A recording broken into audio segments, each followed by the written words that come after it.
to encourage the people who are in Discord to idle in my Twitch chat to help with viewer count, which will help increase engagement on my channel and stuff. Anyway, so but it's not a big deal, especially if you're having like internet issues or something. Anyway, so all right, so what we're going to be doing is you can see this thing on the left here. This is a little demo that I did a couple months ago of basically what we're going to be focusing on doing tonight. We're going to be doing a procedural quick sketch approach right here based on like Glenn Villepeu's drawing manual for like a really simple and accessible approach to gesture drawing.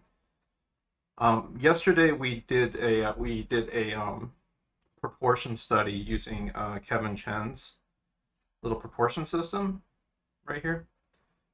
So keep this handy too, because the gestural figures you're going to make, they don't have to be perfect proportions, but keep in mind the general proportions of like the body. For example, like the pit of the crotch is usually around like close to the pit of the crotch or bottom, or like around here is usually somewhere around the halfway point of like an 8 head high figure or close to a 7 high head figure. The legs are about the legs from where the hip joint is about like 4 heads long. The arms are about like 3.5 heads long or something like that. But keep in mind like keep these kinds of proportions in the back of your head, so you can keep your figures that you draw somewhat in the ballpark. But what we're going to be doing is we're going to be going through this procedure together over and over again on short and long timed figure poses. And what we're going to be using is we're going to be using a thing called Gesture Drawing 3, which is a app from QBrush. QBrush Gesture Drawing 3. It's a $15 app, but here it is right here if you want to get a hold of it. And I'll link that in chat for you real quick. Put that in Twitch and in Discord. Getting way faster at doing this now. And the other thing is there's another tool that I keep plugging every time I'm in here. It's an app called PureRef, which makes it really easy to drag and drop images from the web and make mood boards out of them or export them into image files. That one I use a lot here, and I will upload PureRef files. So PureRef is free. And it's a Mac, Windows, and I think it works on Linux too. But yeah, it has a bunch of features that you can get into pretty in depth for using. There's a lot of people that use it these days, so let's link that in both the chats, the Discord, and the Discord classroom chat in here. So get a hold of that, download that. You don't have to download that right away. You can download that after the first break. So what we're going to be doing right now is we're going to be focused on this thing on the left. And some of what we're doing is going to be using the Glenn Villepeu approach, which is from the Glenn Villepeu. If you have a copy of the Glenn Villepeu drawing manual, also please do not link a PDF of the Glenn Villepeu drawing manual in chat. We can't have copyright infringement stuff. But these are just taken from Google image search on the web, and like Glenn Villepeu's gesture drawing stuff. Glenn Villepeu gesture. He actually has like live demo videos and stuff on YouTube that you can watch too. But his approach to gesture drawing is, or his accessible approach in the drawing manual is essentially kind of what I did here, which you start with a sphere and you create you figure out where the top point of it is with that little dot right there. Like the top of the head here, for example, you decide where the head tilt is. In this case, I also added a little center line that he doesn't add because I want to know what direction the head is facing. The next step is you add a little kind of a little gesture line for the tilt of the neck. Then you use about 2 or 3 main lines, kind of like gesturally recording the sweep of the torso. Let's see if we can find a blown up version of this image. Where can I zoom in on that? Yeah, I can. You can kind of see it here a bit. And you can do these pretty quick. The point of these is to kind of feel them out. You don't have to be precious with these. You're supposed to kind of feel them and feel kind of the flow and the force of the figure and the attitude and the energy behind it. You're not really worried too much about structure. closest thing to structure in this thing would be the head that you make and you establish. The rest of it is just all gesture. So the next step after doing the torso is to get like the hips and the legs. Another thing to pay attention to is the tilt of the shoulders versus the tilt of the hips. Pay close attention to that in the figures that you draw. And the fifth step here is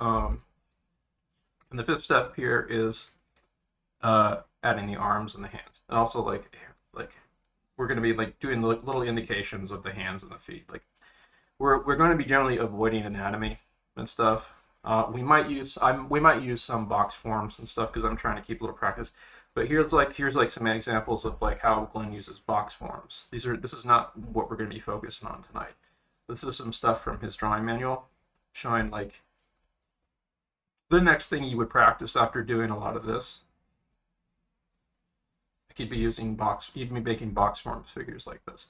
So there's bits and pieces of that sort of box form stuff that I'm going to be using a little bit in here and there tonight, just for my own personal practice.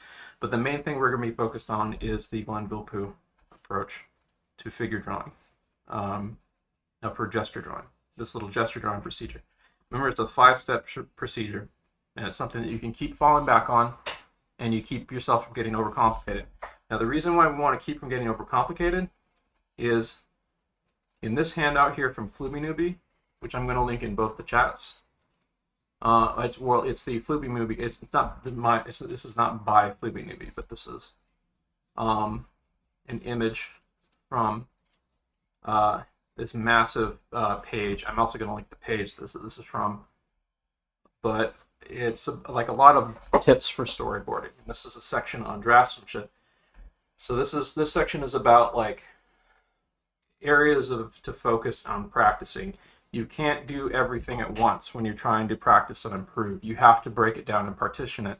If you try doing everything at once, like if you try getting the anatomy right, you try getting the perspective right, if you try getting like the like any number of these things on this list here right all at the same time, you're gonna like things like you're not gonna have anything you focus on getting better at. Like everything's gonna kind of get loosey-goosey and floppy, and you're gonna kind of overwhelm yourself. So that means you have to break down the things that you practice and simplify and scale back. And that's what we're doing today with this. This is a thing to center on and focus on, and it's going to take some discipline to focus on this. There's a temptation to kind of wander and go beyond a little bit too much, but you can like do little anatomy insertions and things like that. You can add a little bit of cute like structure forms and try some things with it and stuff if you like, but like this is something to keep you from wandering too much, and this is something to try to master so you can use it much more fluently. To that end, I would say that if you have a copy of the Glenn Villepeu drawing manual, Glenn Villepeu drawing manual, use that to refer to. I have a physical copy of it. It's right over here behind me. And I'm going to actually open it to the pages that cover this, so I can have it handy and glance over it to remind me of what I'm focused on tonight. But yeah, the Glenn Villepeu drawing manual. Here it is, right here. I'd also recommend. Well, this is not the right price for it. Glenn Villepeu. Let me see here. I think you can order from him directly at the regular price, because $67 is not the normal price for his thing. Let me see here. Where is it?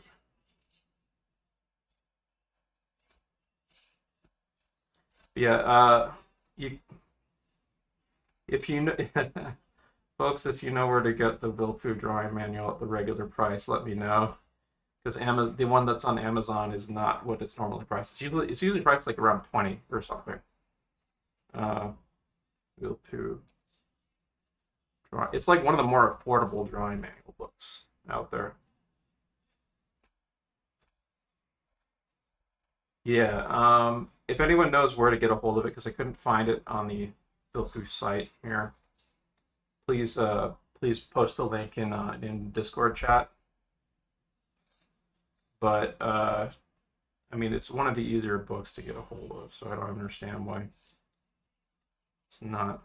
In my experience, it's been one of the easier books to get a hold of, so I don't understand what's up with that. Let's try that again.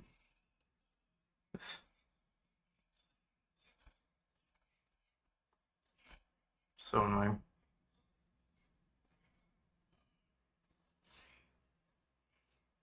Yeah. Well, I mean, I normally would let's see, Glenn Vilpoo books. Vilpoo. Well, gotta get sidetracked. For now, just like do your best to get a hold of his drawing manual or images. Actually, for just do a search for Glenn Vilpoo gesture drawing, and you'll find images from his book to refer to for this. So, so the other thing I'll do is I'll upload the demo image that I made to the Discord chat. You can refer to that. But remember, you want to defer to Vilpoo, not me, because Vilpoo is the master here. And there's some stupid warm-ups I was doing before class. Let me close that. And let's make a new file. Saturday, class 1A. I'll just make a quickie, so I want to get this started. All right, so what we're going to be doing now is we're going to be doing time figure poses. I will set them for 2 minutes. We're going to be doing 2-minute poses, but we might change up the time depending on how warmed up we get. So let's see, what time is it? We're going to do about 20 minutes. Alexa, set timer for 20 minutes. 20 minutes, starting now. So that means a total of 10 drawings. So here, I'm going to have to adjust this mic. Let me know if the mic levels are okay, because I have to get this out. I don't have my mic in the best spot right now, so I'm going to have to get that out of my face. Hang on. There we go. Studio. There we go. All right, good. All right, so a minor challenge for me is I'm going to try to keep the drawing page at 100%, and I'm going to try to not zoom in and out. So let's see here. So I got that. Got an ellipse in there for the head. This isn't quite the angle that your head's tilting at, but I'm just going to have to roll with it because I only got a minute to finish this. So I'm going to pay attention to the general sweep of the body here to create the torso. Her back is facing towards us. Tilt of the pelvis versus the tilt of the shoulders.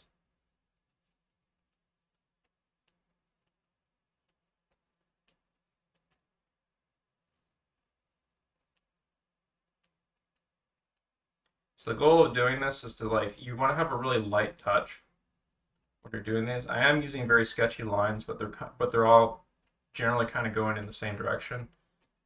Things are going to get a little bit smoother as they get more warmed up. But the lines should have some kind of a feeling of weight to them, weight and gesture to them a little bit.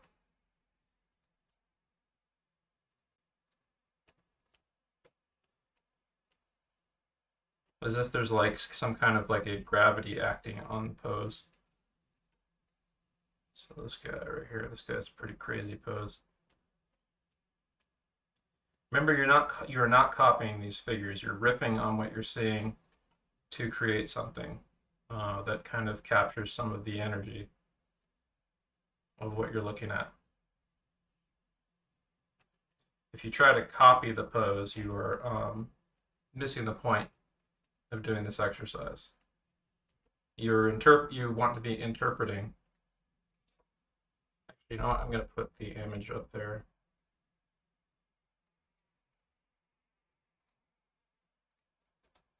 Sorry. Let me get that over here.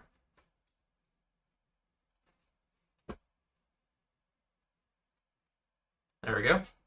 Now that's up there on my Twitch for people to see for what we're focused on.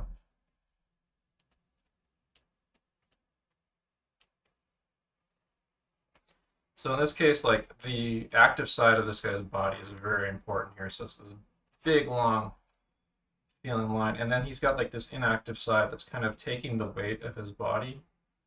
So we're kind of feeling that a bit, like these wires that you're when you're drawing these, like you want to think of these lines that you're making as kind of like loose, ghostly, bendy wires that sort of like gesturally and lightly imply the forces that are acting and being acted on. And it's actually really liberating to draw this way once you start getting into it, because like it's really approachable and you start like understanding a little bit more of what's going on. You're not as caught up into trying to make things perfectly proportional. You're not as caught up in trying to get the anatomy right or anything. And that's the value of like choosing something to focus on. All right, so for these two poses right here, you could either do both of them in like a 1 minute, in a 1 minute drawing, or you can pick one of the two.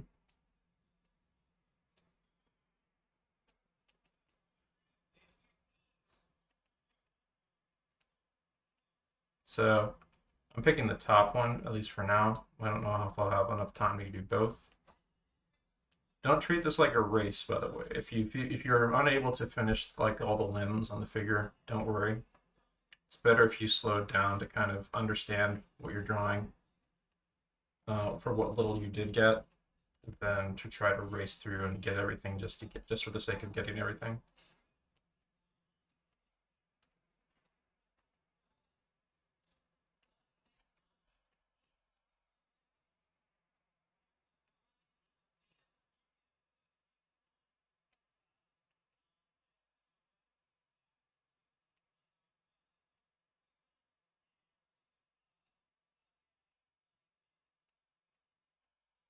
So a few things I'm noticing about this is the hips kind of tilting up there versus like this kind of lovely forceful tilt around there, like the swing of the punch, sort of. And she's taking the weight of this foot that's kind of curving in there. There's a twist and a turn that happens when someone throws a punch. This is someone in motion throwing a punch, captured, photographed, doing this, versus like someone who's like in a static pose, posing like they've thrown a punch. Like this is like mid-punch, like somebody has thrown. You can see it reflected in like the clothes kicking up and their hair kicking up also. And just likewise, this is a action pose of someone actually acting out the pose mid-motion. There's a lot of like reference poses you'll find where people are like posed out, doing a thing that's supposed to look like a dynamic action, but it's really just like they're just taking up a static pose. And I mean, those are good for practice, for like form and stuff, but they can they can result in some very kind of stiff and lifeless, quote unquote, plastic looking dynamic poses. Like there's a lot of like reference that they make for like comic artists and stuff where it's literally just like people in static poses trying to look dynamic and actiony. And it results in like a lot of comic artists and illustrators making like dynamic poses, quote unquote, that are really plastic and feel like somebody posing out without actually like following through in the motion with any of the weight behind it or whatever. And you see that happening even in like high-end fantasy illustration too. It doesn't necessarily mean that something's a bad drawing. It's just like one of those kind of weird things that happens. It's like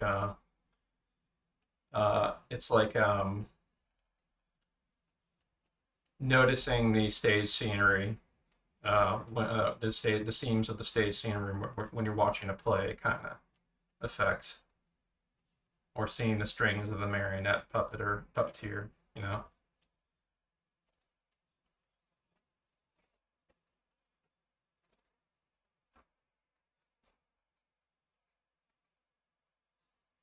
2, 3, 4. After this next one will be, oh, did that just do it twice? It did. Okay, shift to the next one. So after this one, we will be halfway done with this little figure block. We're going to do a total of 4 figure blocks today, between 20 and 25 minutes each.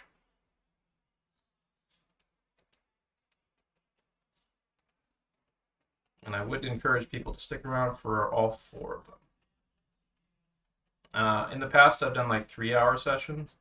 I might do that again, but they're kind of exhausting. I think it's more valuable if people here, like if you can't warm up before class, that's fine. But I think it's better if people warm up before they come here, getting like some general warm-ups and figure drawing or whatever else that they're going to be practicing before they come to these sessions. And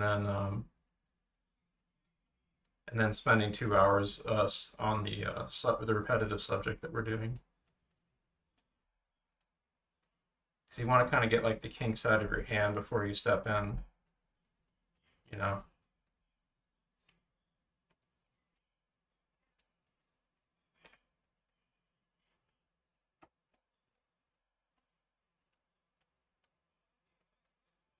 I'm going to put on some royalty-free music after this set, I think.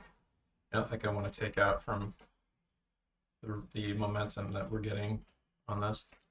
Also, there's little things you can do with the head. For example, like if you want to create the side plane of the head, use this kind of crash test dummy sort of thing, like the Loomis head that people are familiar with. And you can just keep it a sphere. You can do other stuff like the Watts-Atelier approach, which we saw earlier today with the class that was in. Something a little bit more along those lines, and we're not too worried about hairlines and stuff today, though. So, all right, so this dude. Remember, folks, you start with the sphere head, create another ellipse inside there, maybe do a little dot for the top. A little C curve for the neck. His neck is kind of twisted, so twisting a bit with his body, so that sort of gives me a cue to play off of for just the torso down there.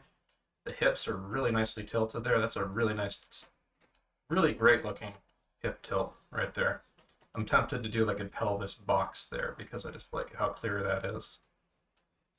And then come down to like the waist or so. A little bit of the center line there. Like the reason why you do those 3 lines, by the way, for the torso is because it's the 2 sides of the torso and the center line. So keep that in mind.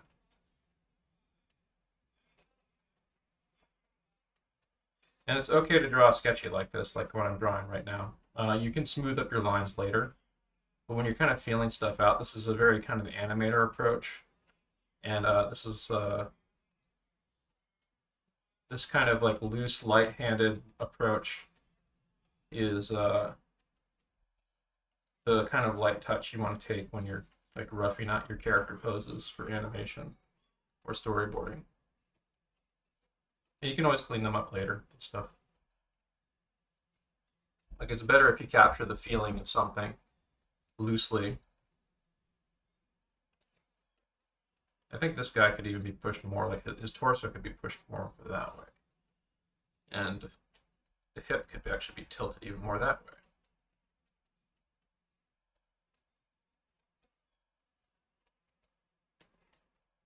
There's even more, yeah.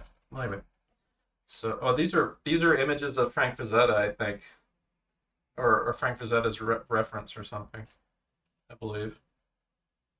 Or correct me if I'm wrong if somebody knows what these are. They look like, I think this is like selfie stuff of a famous artist of themselves. I don't think this is Frank. But yeah.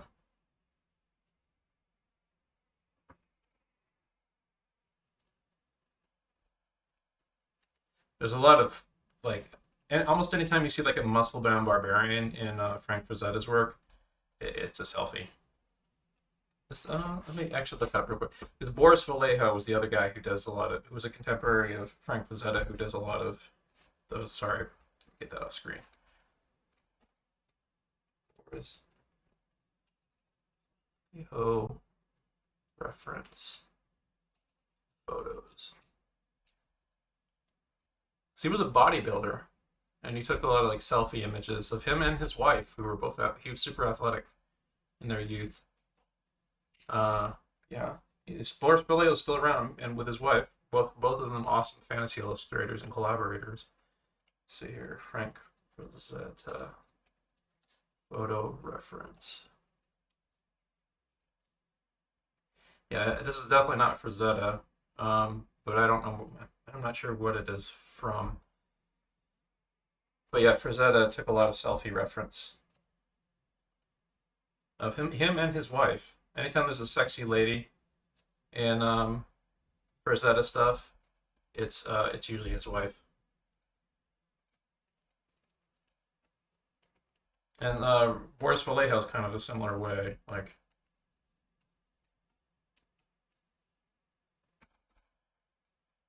I think that's really awesome, actually. Like a couple, uh, an art power couple, Boris Vallejo and his wife.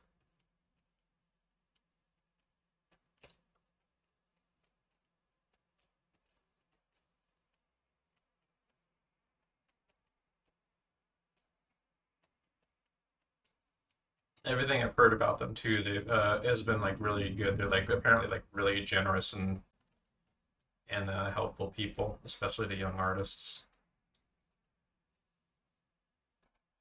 It's always nice when there's when you have like really awesome freaking artists who or like legends who are also really nice, generous people.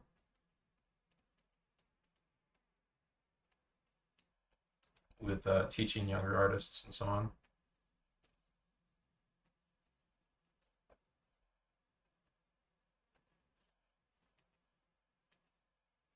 Oh, I got really sloppy with this one. Yeah, so I got a little distracted. My rhythm got thrown off. Lower opacity on this, and I got too much time. Yeah, I'm just gonna leave it. Move on to the next. Sometimes your rhythm gets thrown off, you know. In this case, I got a little sidetracked. 1, 2, 3, 4, 5, 6, 7, 8. Alexa, how much time left on timer? You have 4 minutes left on your 20-minute timer. All right, 2 more poses. We'll just keep doing that.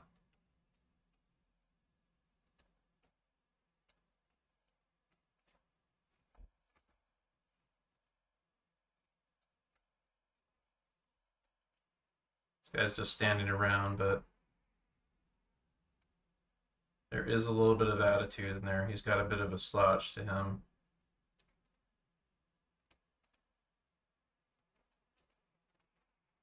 Slouch and a lean, kind of.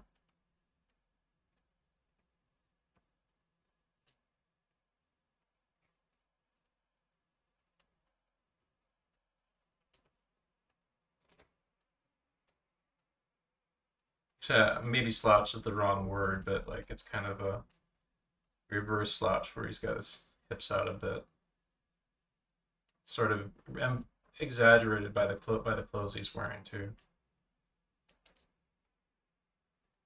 His head is only very slightly tilted, but you can like get a slight kind of attitude from it. Like he's like got a slightly pleading expression in his face. This character seems like they'd be like a sympathetic character if they were in a comic or something.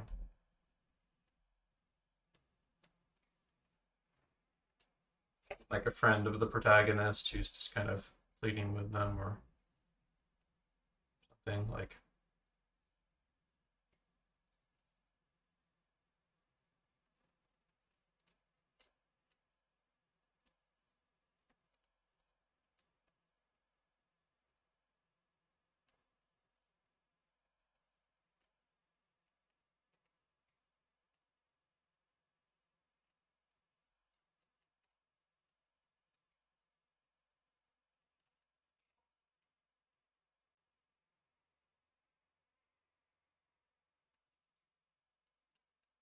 got all I wanted out of that pose. Go back and look at these other ones. Yeah.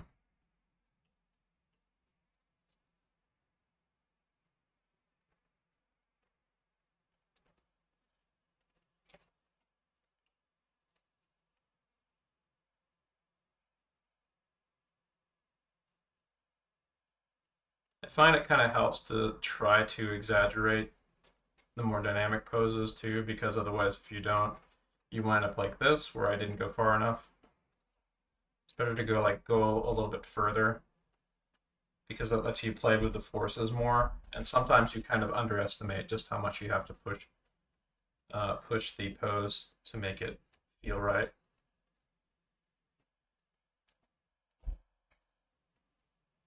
And when you're working in gesture like this, it's okay to push things beyond, even if you plan on turning it into a more realistic drawing later.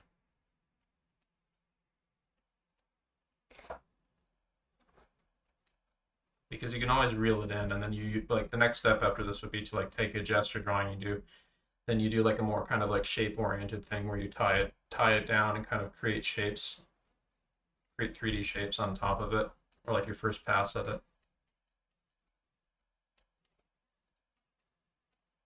We're not too focused on that today, but as an example of that, let me just do a quick draw over. The next step after something like this, you go in and here we go. You go in with a different color or something like that, and you start kind of working out where the 3D shapes in here would be. Alexa, stop. Pause it on that. It's kind of 3D shape for the pelvis.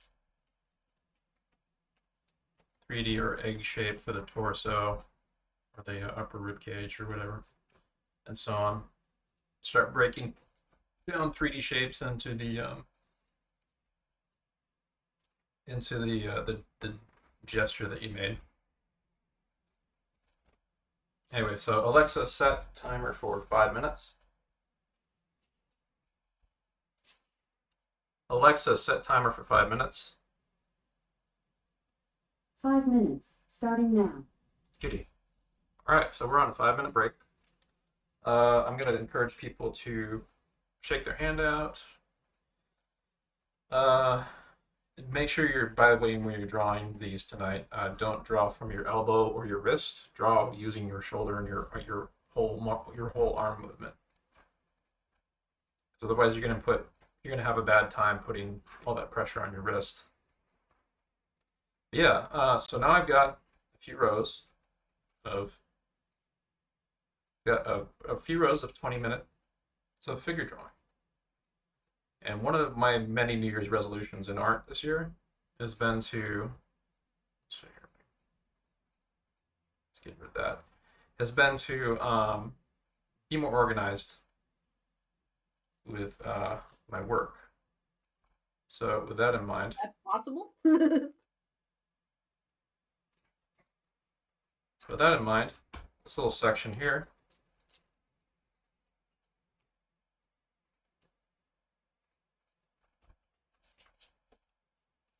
so let's see, 20-minute twos, and put the date 1/9/21. Spacedad. There we go. So now I got this right here, and I can crop that out later as a page or something to upload to my blog or my Patreon or whatever.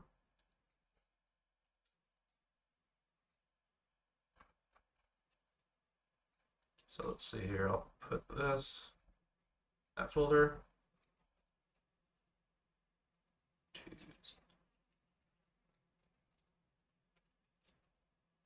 It's organized. Let's keep this stuff organized. There we go. We got a little page of twos there.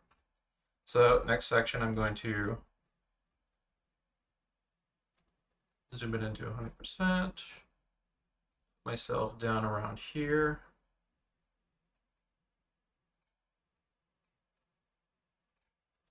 and I'm ready to go when I get back from the break. I'm gonna hit the restroom real quick. I'm gonna put on some royalty-free music. But yeah, let's see here.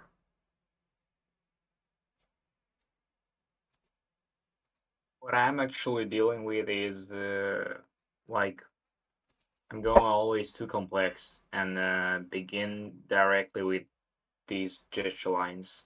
Like you does you do some kind of sticky finger or sticky poses, stick man or kind of What's kind of up? do like I always like overwhelm stuff.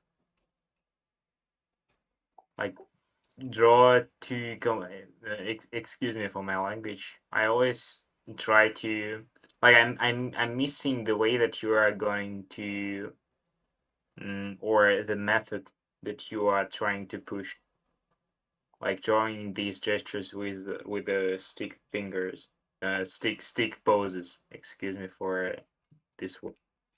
Well, the method that we're using is mainly taken from Glenn Vilppu's um, drawing manual.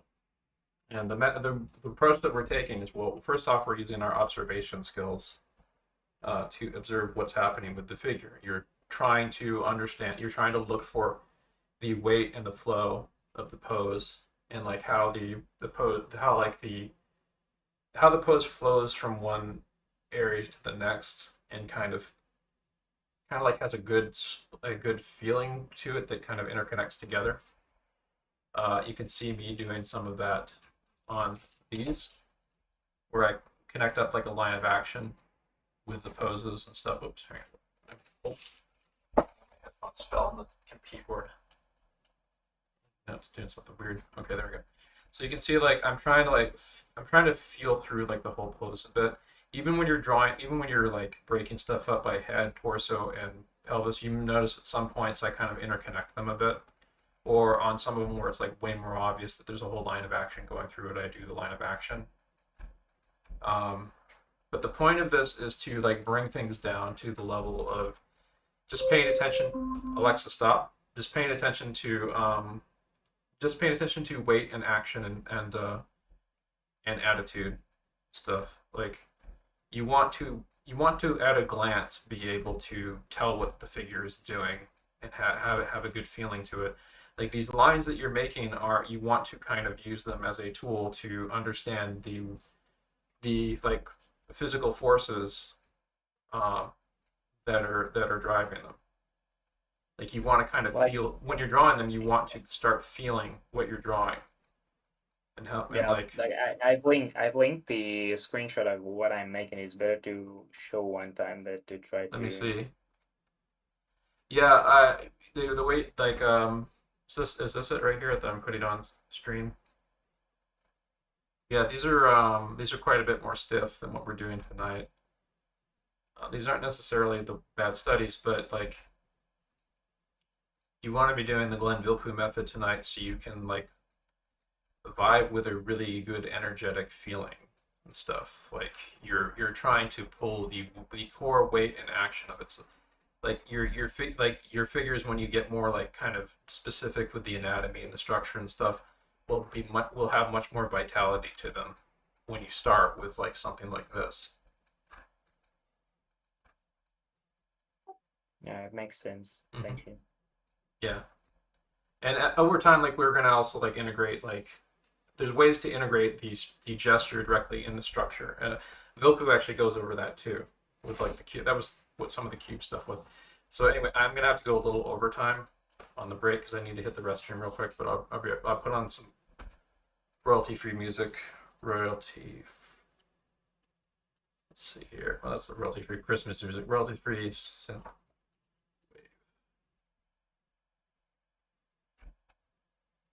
Here we go. There's the one I usually use.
started shortly. Let me see what time it is.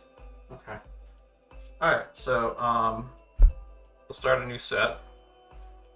We are going to don't sue me. We are going to go to ones. Now this is going to be tricky.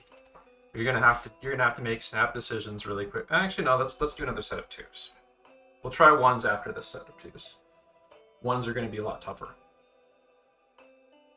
But yeah, let's go for it.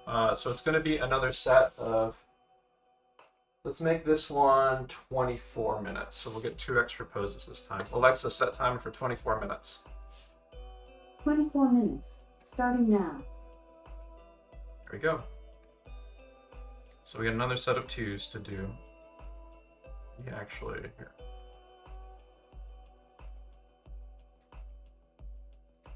Also, please let me know if the music is on the stream is competing with my voice too much, because then I'll adjust the music volume. Oops.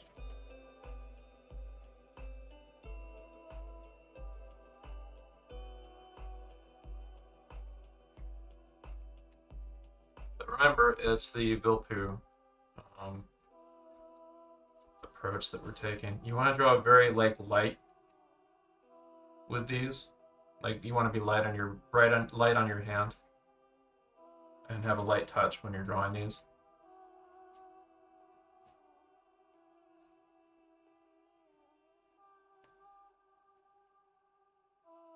Like don't dig into the paper when you're doing these, whether you're doing these traditionally or digitally.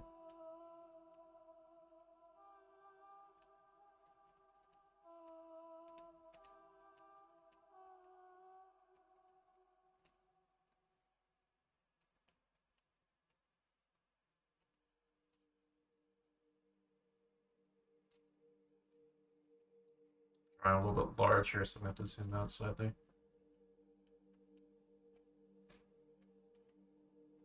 It's a really nice torso twist on this lady. You can see the compressed side on the left and the active side stretched out on the right.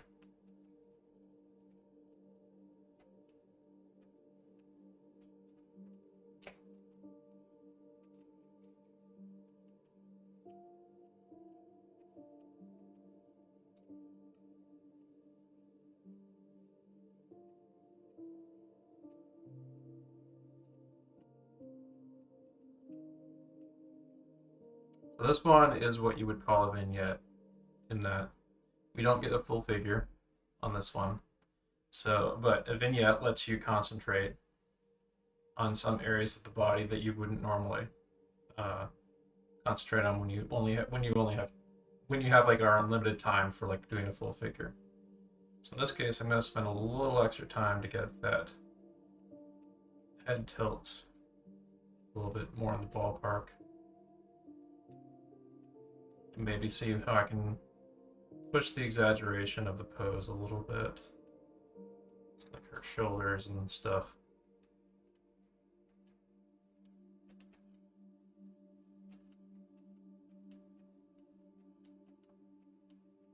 So one of the things you see I'm doing is like I have like these counter-posing forces right here of like the force of like the back and the side of her body versus like the hips down there.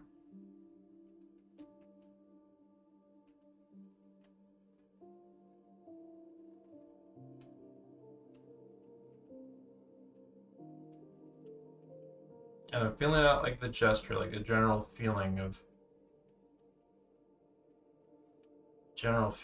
the pose. Like this is not going to be a pretty manicured drawing. That's not the point.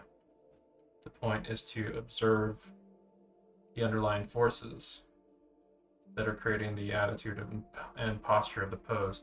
And in this case, I pushed it a little bit beyond what the model's doing, just to see what would happen, and also to kind of keep myself from getting too timid with it.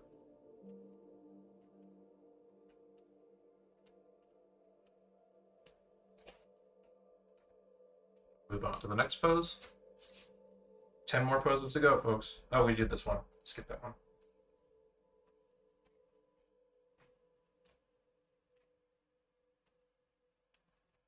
It's okay to redo the poses again, too, by the way. But that one's a little bit too early in the session to do a duplicate of. So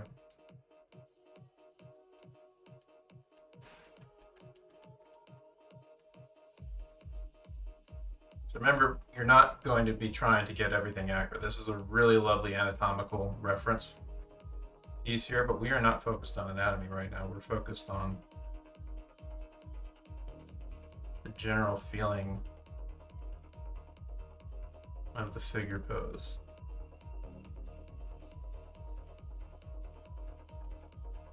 So I'm looking for like gesture lines that sort of describe the weight that this leg is taking versus like the hip tilt up. No, it's not upward tilt. It's kind of like this. So we get kind of a counter pose thing about it. Versus the back leg, which has like a less weight on it and is tiptoed back there,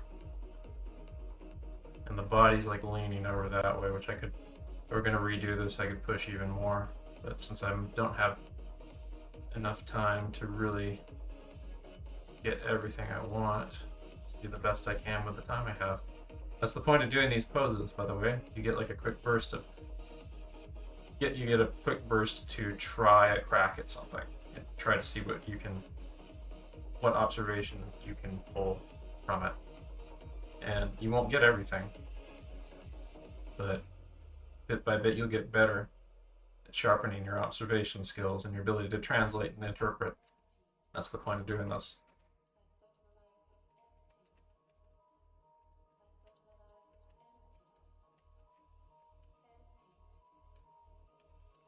Oops, I drew a little big.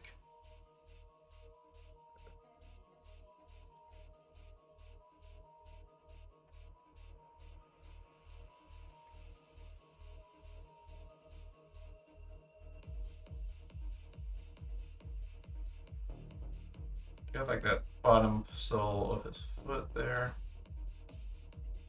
I like the direction of his feet and how they kind of play off against each other in the image.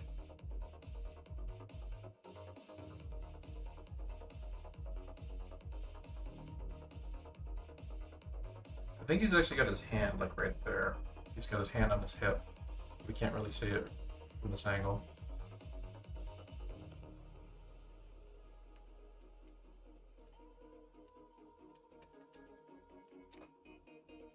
Erase a little bit of that.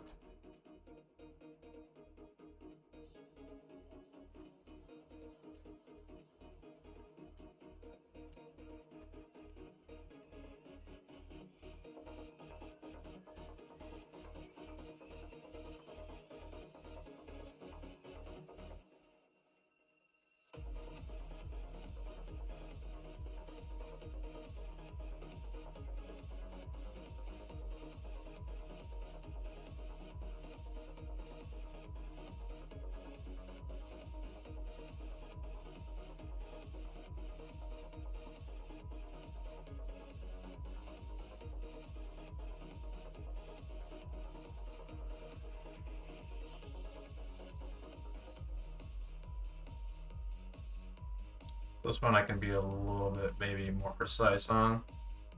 It's a really kind of standing around figure, but there's also a little bit of perspective going on there. So I'm not going to get like accurate perspective, but this is like an opportunity for me to work my way down the figure and like use a bit of ground plane, or it's like do like a kind of rough freehand ground plane for the placement of the feet here.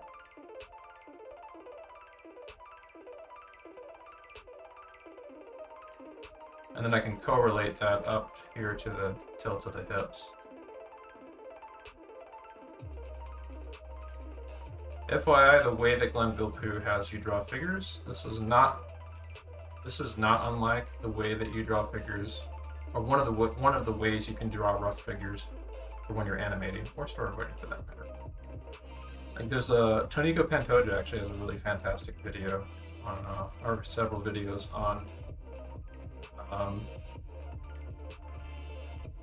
quick, like figure quick pose shorthand drawing, shorthand approaches to the figure that animators use. And one of them literally is the thing that you're seeing on the upper right screen on my Discord, like my Twitch right now, which is a head that shows you the tilt and direction of the character's head, face, or whatever, but then like really simplified, kind of like Pop-Tart body, a bendy Pop-Tart body with stick figure, with like kind of like loose gestural stick figure-y limbs. Because it's easy to pose that out, and you can always like infer like the structure later.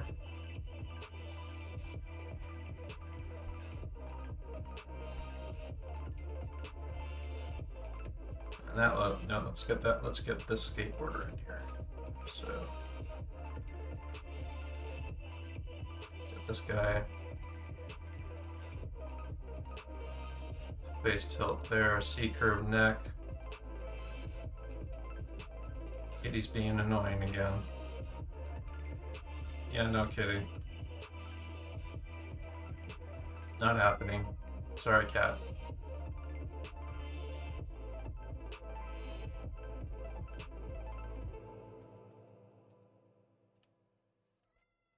So one of the things I'm paying attention to in this, like even though I'm not explicitly drawing it out, is this this kind of feeling right here of like just like the whole. You can see there's like this kind of half moon shape for the whole action that's happening here, connecting up with this arm up here. This is like this invisible half moon shape. So it's right here because his arm is in front of his face. But you can kind of see what I'm seeing here, right? Like there's like these kind of like the way that things can relate to each other for in a dynamic pose and stuff.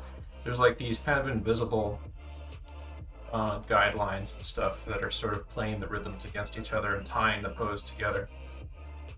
And you can kind of feel it here, like this guy's body is like acting against the force of the space that he's moving through. He's acting against gravity to move his body in balance and do a kickflip in space while he's moving and stuff. And so you can kind of sense these invisible rhythms happening.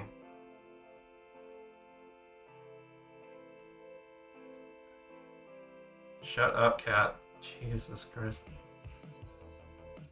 So this gal has her head really thrust forward. So and then she has like a shoulder hunched up and foreshortened right there.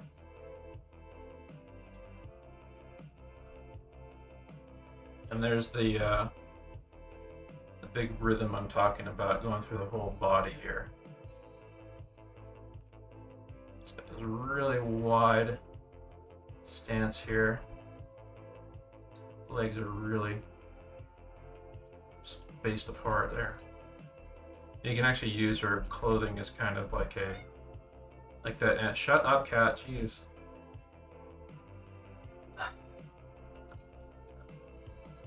It's really annoying. I've got like AI noise filtering on right now, so let me know if you can hear the cat or not. Because, hang on, I'm gonna have to spook the door. No, no, no.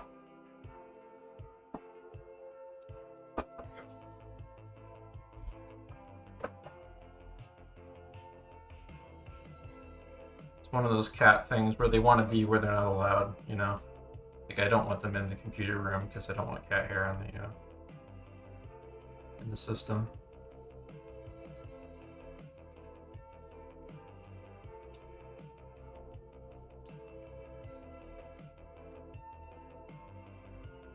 There's other people in the house for them to play with, but they're still bugging me, you know?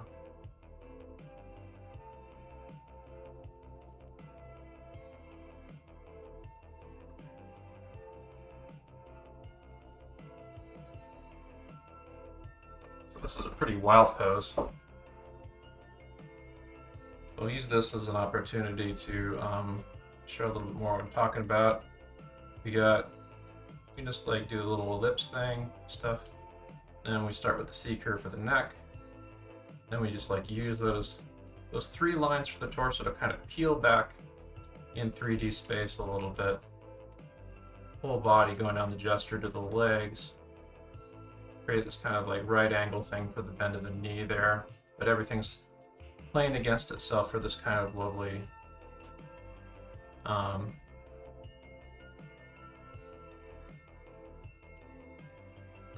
overall pose, like the force and the bend of the body kind of pushed out that way as he's doing the flip into space.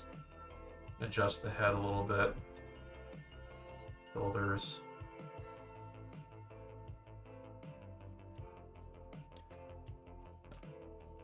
Turn there of the wrist and the hand back down there.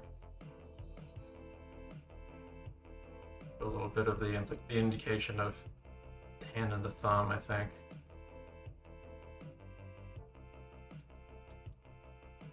Release the cats. The other ones don't bug me. That one is like, it's one of those cats that like really likes to be where they're not allowed. This is not the only thing that it does this for.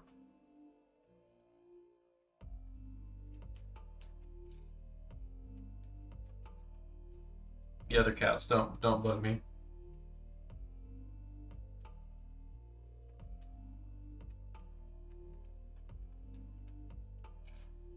Oh, well, we just did the pose like that, so I'm gonna skip. All right, so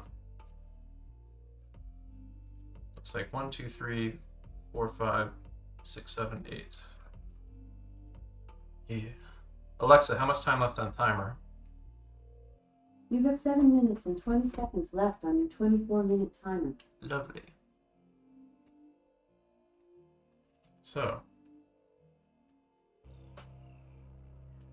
now we got a more kind of calm pose, but there's still interesting things happening with how the gesture attitude is playing itself out. So you know the procedure. Simple lines for the, oh, get that a little big, but whatever.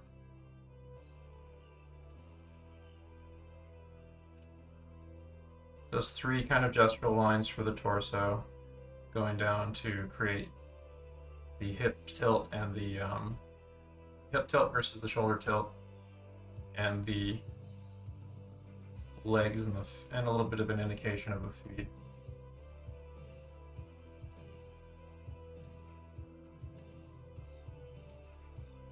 So this method that I'm showing to you, if you're totally new to it, I would recommend picking up Glenn Vilppu's drawing manual, copying his drawings, and also trying to emulate what he does, and also watch some videos of how he draws and how he describes things. Like, there's several videos on like YouTube of Glenn Vilppu drawing, and they're fantastic because it makes it look so approachable. And that's the thing about him. He's a fantastic, highly experienced teacher who is great at like making things very accessible for people.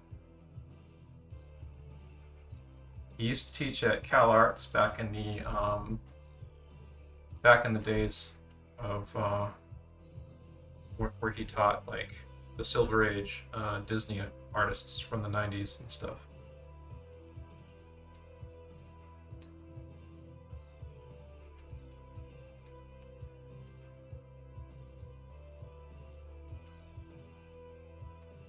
So he has a lot of experience teaching animators how to draw. Tremendous amount. I've met him a couple times, and I learned a few things and stuff, and he pointed out stuff in my work to focus on. I really would. I mean, he's still teaching now. You can still take classes with him. He's like in his 80s. It's wild, isn't it? I hope he lives to like 100 something and is still doing his thing.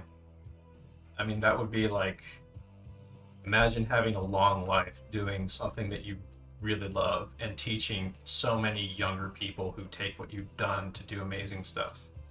That's like the ultimate dream of a teacher.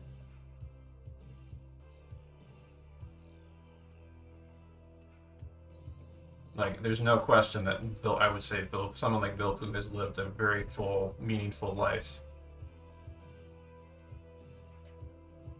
And continues to. Amazing man. Amazing, kind-hearted man.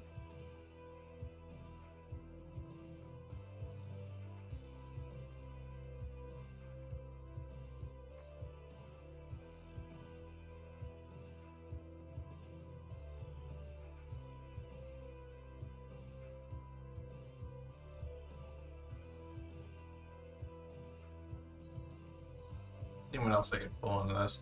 Might pull like little bits of dimensionality into the pelvis or something like that, but this is a gestural sketch, so I don't have to be worried too much about structure.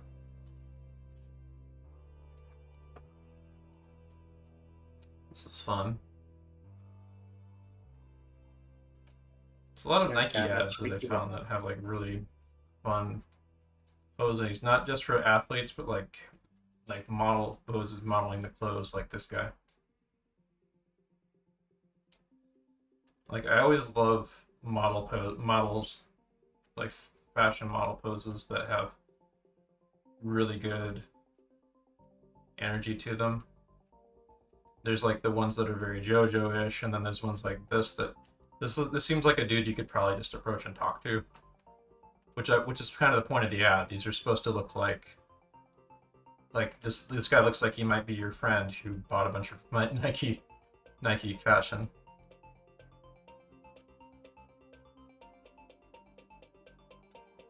But I really like the lean of this guy.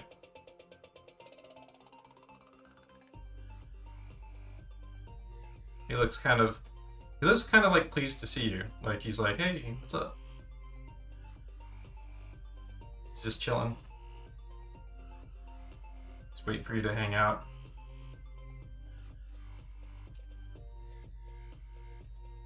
It definitely helps to like come up with little stories in your head about the figure that you're drawing too. Like what I'm doing right now, thinking about like I'm trying to like reverse engineer in this case a little bit of like what the attitude was that the ad photographer was going for with staging this. The model was going for.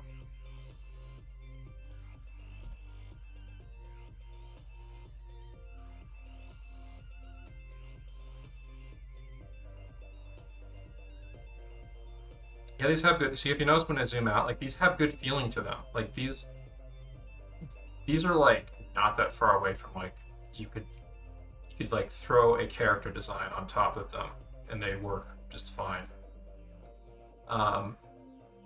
That's what we're going for with these. Like, you want to like clear out the noise in your head and get a figure that feels like it has good energy to it.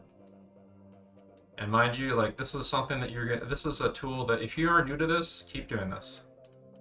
If you are new to this method, get a hold of the Vilpu figure drawing manual however you can. I'm not gonna judge people. Get a hold of it, but get a hold of it and start making, especially like the first chapter that describes this method, like your Bible for the next like few months. I would say I'm gonna be using this method a lot more in the coming weeks, in addition to like some other stuff I'm going to be layering into it. Also another thing, Saturday is normally my animation class, but today we're doing figure drawing because this is like a warm-up week. It's like the first week of me coming back to teach stuff after a break. So next week we're going to be doing some more of this, but it's going to be in the interest of steering us in the direction of creating like storyboards that we will animate for like our own personal work and other things, action studies and other things. Also, like taking video and basically doing the kind of stuff that we're doing and then using the video to create animation.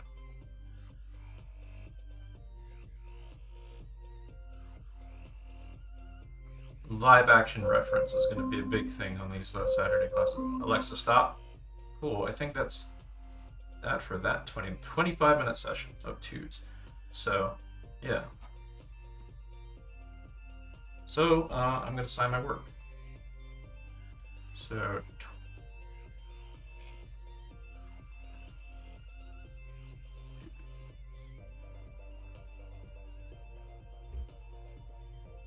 1981 Spacedad. There we go. I got like that top half of the page. I could probably like move this over here though. So let's maybe do that.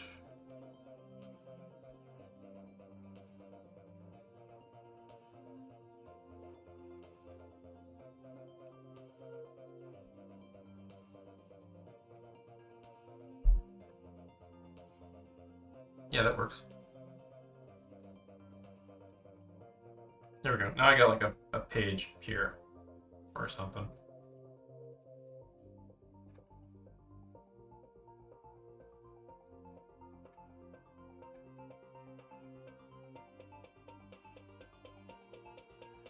What was someone asked what tool in a Twitch chat. I'm wondering what you meant by that.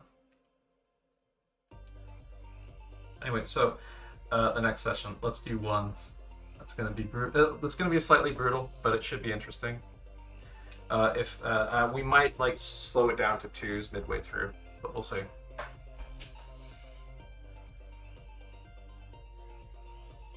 Because if you notice what's happening now is like I'm doing a lot of line petting because like I mostly get what I want in the gesture drawing now that I'm more warmed up.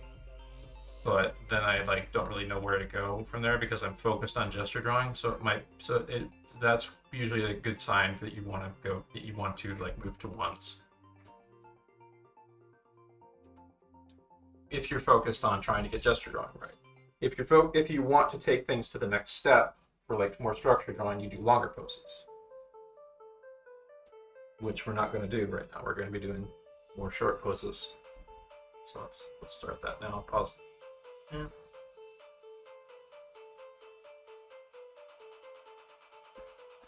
Yeah, this handout has a bunch of really good info on it. There's a bunch of stuff on gesture drawing in here too. This giant flooby newbie storyboard artists guide has tons of good stuff. There's a lot of this is like from Grizz and Norm right here. It's like a mix of a lot of different things they pull together for referencing stuff like this. Like don't focus on the outer lines, work loose, make mistakes, show confidence. Think of the sketch as blueprints for your drawing.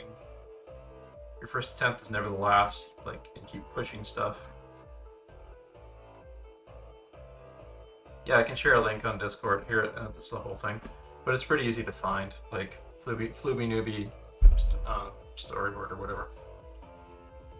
Yeah, I linked it in both places. That's where this was posted. The giant draftsmanship section. But there's so much stuff in here. We'll be actually going through more of this stuff on the week. Like this is a giant resource that also is helpful a little bit for animation, although it's mainly focused on story. So we're going to be going through more of this stuff too. But yeah, check this out. Grizz and Norm's guides on figure drawing, clear silhouettes, no straight lines. Composition right there. This might actually be, oh, how much, let's see here.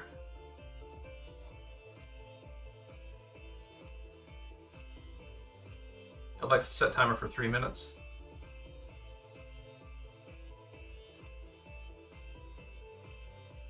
Alexa, set timer for 3 minutes. 3 minutes, starting now. Okay, cool. All right, so we've got 2 more 20 to 25 minute sessions that we're going to be doing after, and we're going to be doing the third one after Alexa pops back. How do you get out of the habit of line petting? I struggle with that in line rate. Slow down. The other thing is that line petting isn't necessarily that bad. Like it's okay to like Vilpu. Like look at how Vilpu draws. Like Vilpu.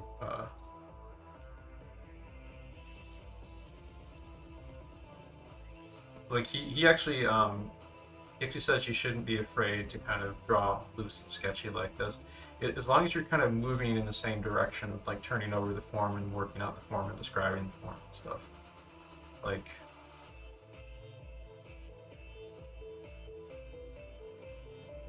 it's okay to be kind of wavery and and stuff like this. Like this is an approach to drawing that's very loose and gestural, and is very helpful for animators because we do kind of have to like feel out stuff a lot more. It's a very loose and sketchy approach, but the thing is you can always tighten up your drawings later. It's better if you start loose and tighten up later. And also, like, as you start to get more confident, you can also try like going for a more confident line straight out of the gate. But Vilpu is great to look at because he shows you can use productive scribbling. Like people who try to get you to do like perfect clean lines and stuff. I think that's partly good, but also a mistake to overemphasize that without understanding what productive scribbling is. And that's what I try to aim for with what I'm doing. Like my scribbly lines are going in the same direction of something that I'm trying to describe and figure out, basically.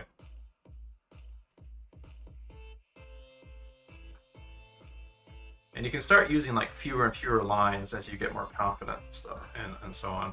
But it's okay to be productively scribbly.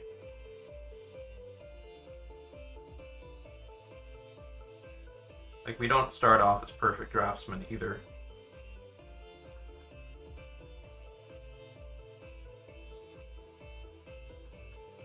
Yeah, there's a lot of great pages here. So this one's by a page by an artist named Kitty Fung, showing off like line of action for these cartoon pose characters.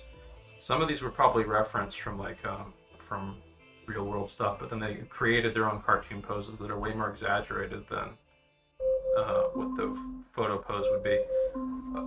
Alexa, stop.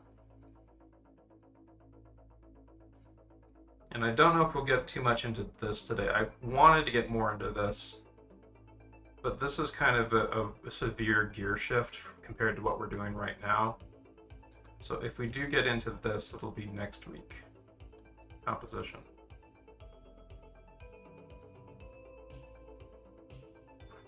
But yeah. So let's give ones a try. Alexa, let me make it 20 minutes of ones because this is gonna go by really fast, and I'll add another 4 minutes or 5 minutes if I need, if we need to.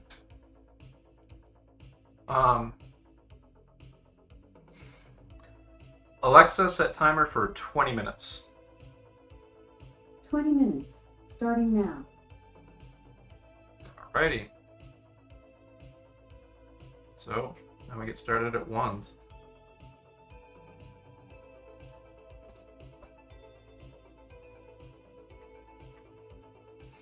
Remember the procedure, folks. In fact, now that I'm a little bit more warmed up, and because ones require me to make quicker snap decisions, out of necessity, I am going to have to draw cleaner than I was on the previous ones. That's normal to see. Like you often see, like your earliest sketches for a session will be like your roughest and more scribbly, and then as you get more warmed up, your drawings start to like look a lot cleaner, and you have fewer lines in them, and so on.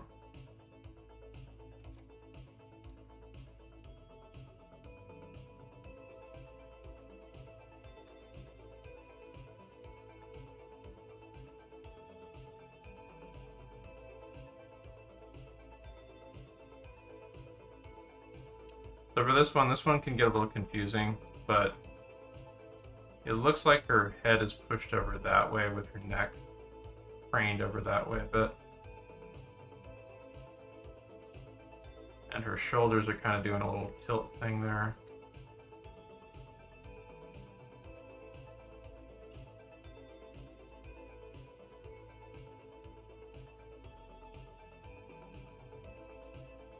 And I'm sort of using like this kind of wraparound effect going through the torso from the thighs and the buttocks for implying the feeling of the legs right there. Sort of gives me a abstract sense of the Oh, I didn't have that time to get everything there, so we'll stick with that. So I gotta move on to the next one.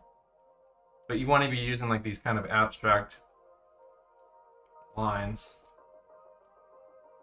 that sort of like capture the forces at play for you a little bit that you can play against each other. So on sometimes it's really helpful. Yeah, for animators, a lot of times you're going to be using like more mechanically oriented versions of those to help you plan out your arcs.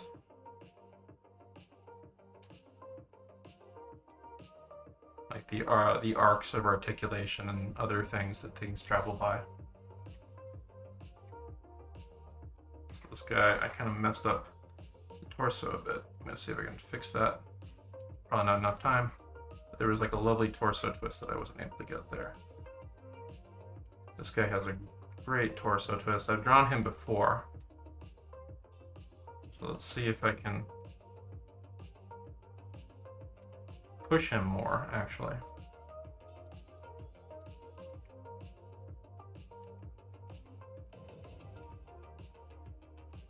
A rowdy fighter.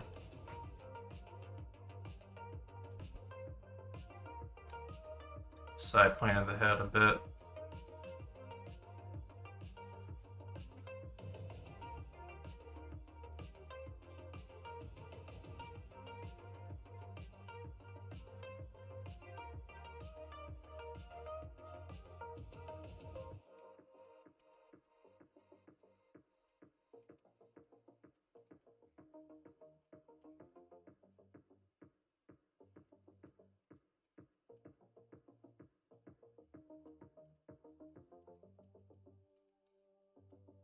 Another vignette.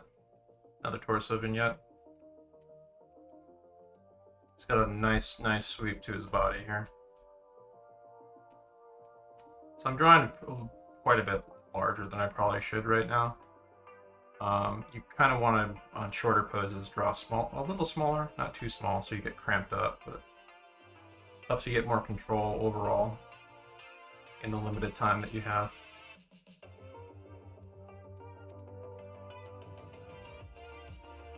In this case, it feels kind of right for me to kind of loosen up my hand right now to draw bigger. So I'm doing that, at least for now.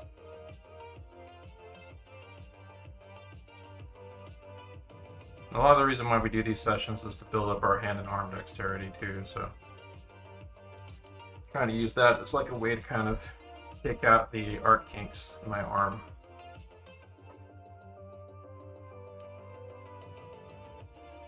I'm starting to feel the flow a little bit because we have to like move from pose to pose and stuff, so there's not enough time for me to like really get kind of precious with these. So I have to capture what's going on quickly, and I have to feel the action out, get my impression of it, make decisions and smarter observations and so on. And fortunately, the twos that we've done earlier, I had longer time to kind of meditate on these same ideas and warm up my visual memory.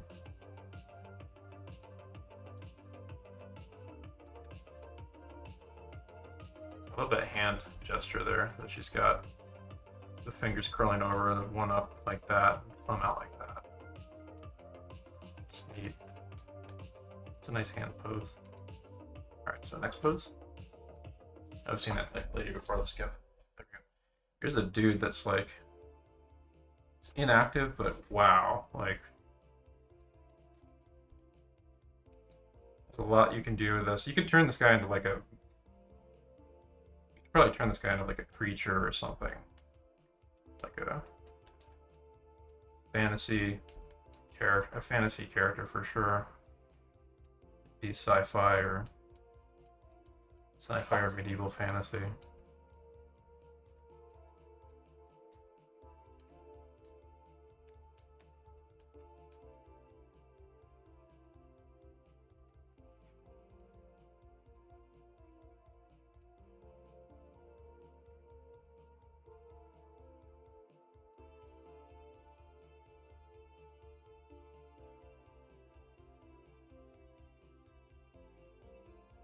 Starting to get a little loosey-goosey with my approach, so I'm going to try to bring it back in this next pose.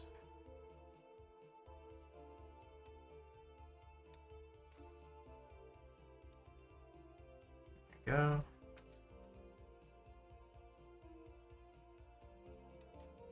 we go. Lovely. There we go. I just like it when I get like about close to the line that I intended on something. So I'm trying to like correlate these two hands to each other, so that's why I'm drawing that sort of line that's going over the two of them. Right there.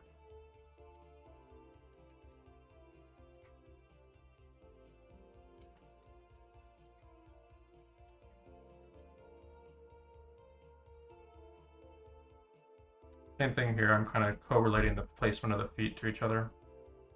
Putting this kind of line on the floor plane right here, curving around.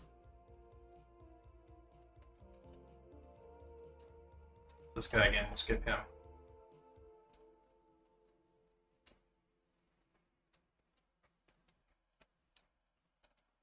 This guy's tailor-made to be gesture drawn, I would say.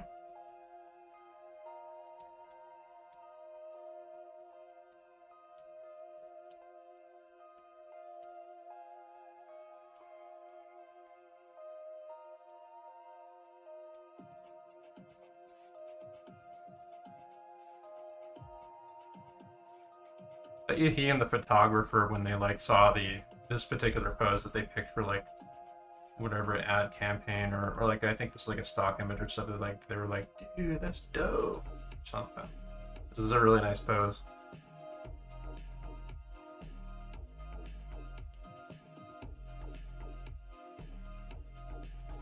Oh, cool. I just got a raid. Yami raided me with a party of 3. Hello, Yami. Yams. One of our other Discord folks. One of our other Discord creatures.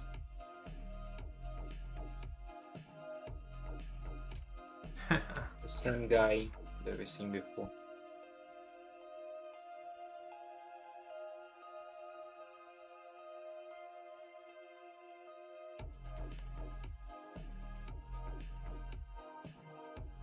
One of our invading space cretins.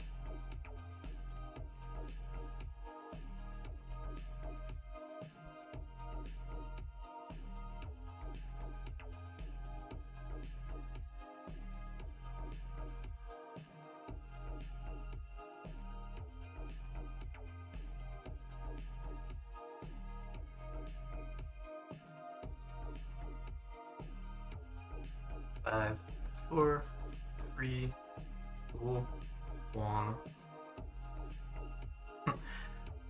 This is a pretty wild anatomical sculpture, isn't it? But don't get caught up in the anatomy details. We're using this as this is not a real person. This is a sculpture, but I threw it in here for variety's sake. So play with it. You can maybe use like the curvature of the spine as your kind of guide point on the body here. So this is going to be a 1-minute vignette like anything else.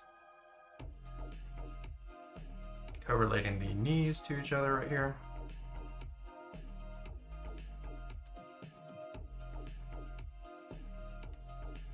And by correlating, I mean like kind of thinking about how they shift apart from each other in 3D space and stuff, because like both those thighs are anchored to the pelvis, and you spread them out on a certain range and stuff. So it's like kind of that's like in a shorthand way to kind of correlate them to each other. You can do other stuff like that, like I did with the correlating those hands, spreading out, because they have their own range of motion and stuff. This is a cosplayer. I'd be very interested in finding out how... very, very nice cosplayer, I might add. They're doing a really perfectly executed pose of Land of the Lustrous,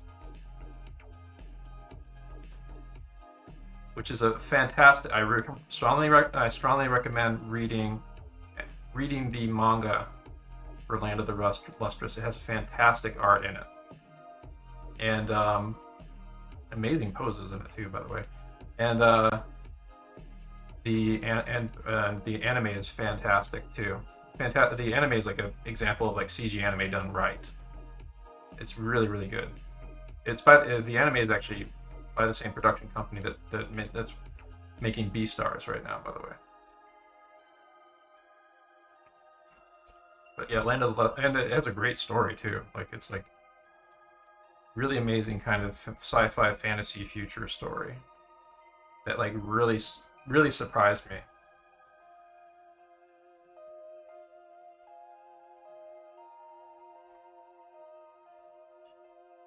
Like I like a dumbass, I dismissed it as it's a anime with like gemstone girl gimmicks, whatever.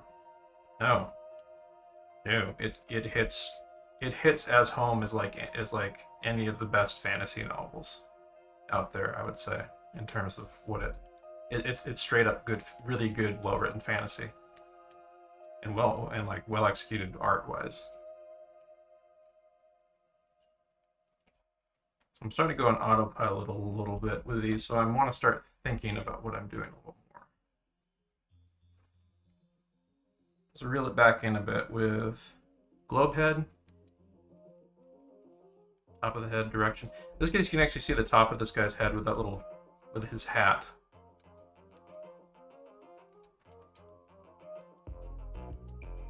I get the torso in here.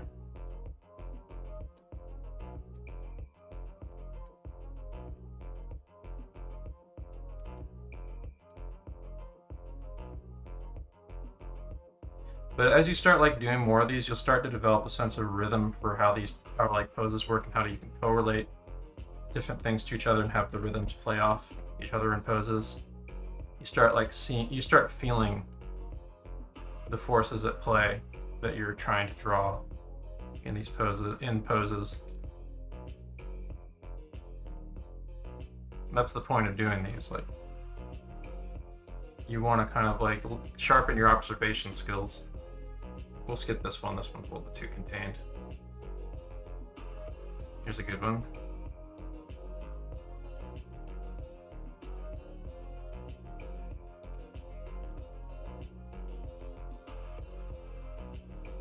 So I definitely want to find more plus-size figures to do pose reference from because they're good for different types of body typing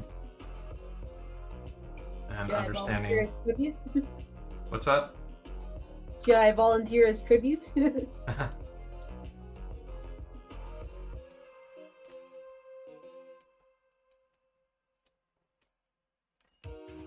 But you want to like study body types of all types, not just athletic people, not just like super skinny athletic people too. Like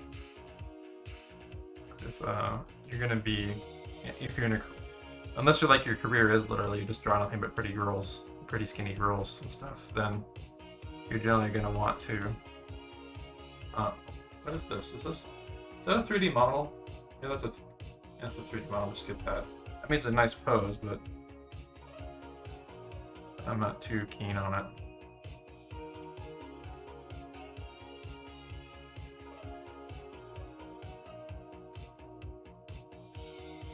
A lot of these are like yoinks from the internet and stuff.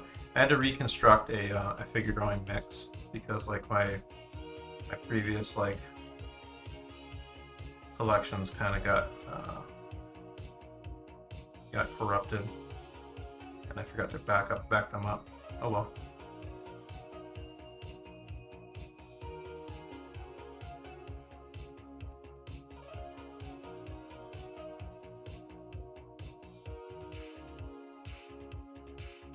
So I went on a little autopilot here, but in like this one, for example, like if you're using Vilpu's method to the letter, you do something like this for the head.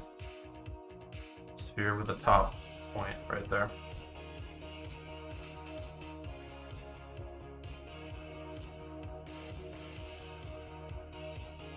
So this guy is really craning his neck inwards like that, and he's got like kind of messed up that. I can give myself enough space to do this one the justice I feel it deserves, but Lord knows I'll try.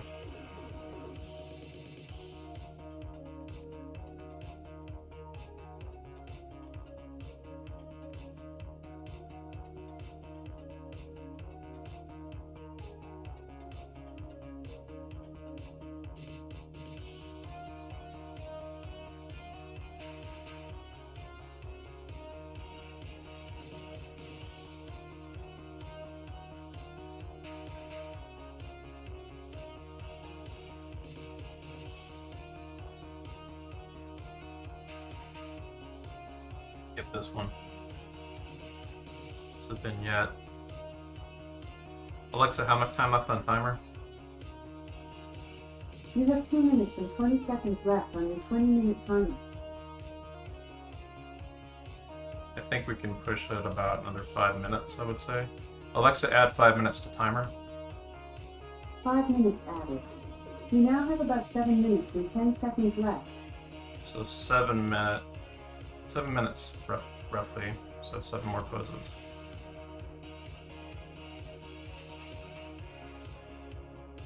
Although I am starting to lose my attention span a bit, so have to maybe take a step back, review what I've done on this page so far. Things have been continually growing, I notice.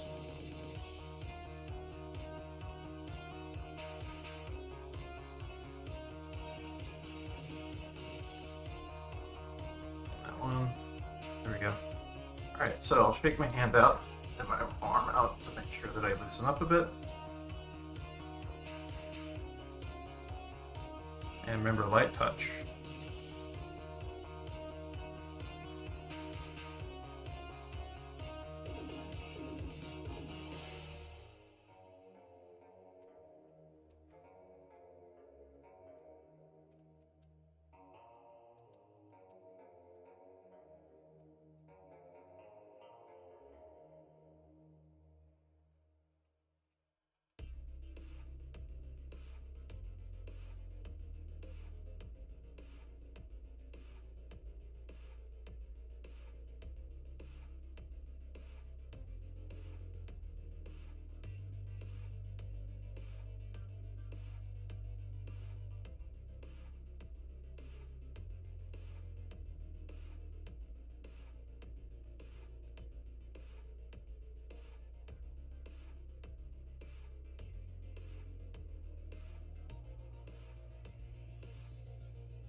I'll play really loose with this one.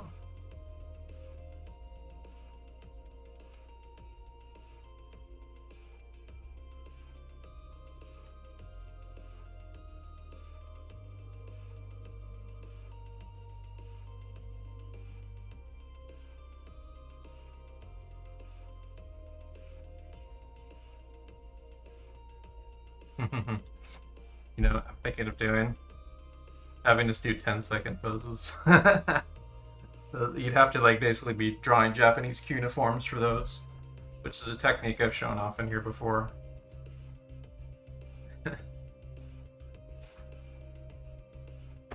But when you do those, you're gonna be drawing like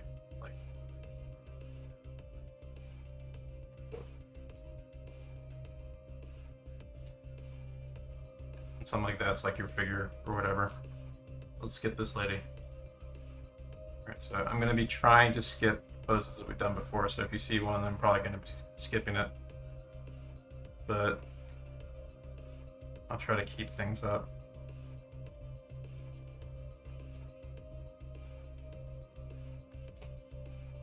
Just going to widen her stance.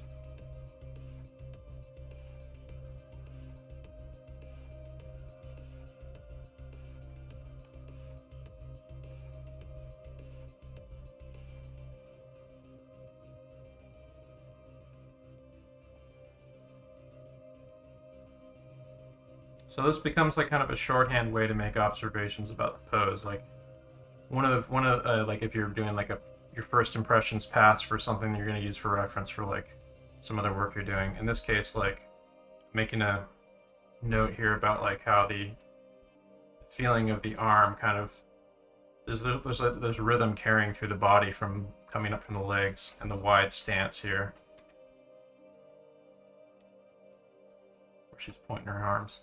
This is a great pose right here. Almost kind of predatory gaze. A lot of drama happening in this pose.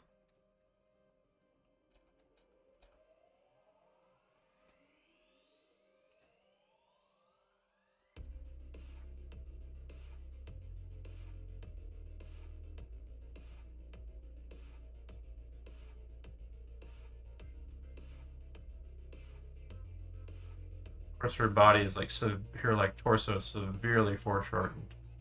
Yeah, like here's me correlating the feet to each other. I think the pelvis can be shifted more that way. One of the challenges, if I was gonna like spend more time with that figure, would be like getting like the placement of the pelvis right, so it feels nice and dynamic. We only had a minute to do that, so to make snap decisions and move on to the next one. So I think we will do a set of 2s again after this, because I want to see like what results people get after having done like a bunch of 1s and then going back to 2s. Like you'll be able to make smarter decisions and have more time. It'll feel like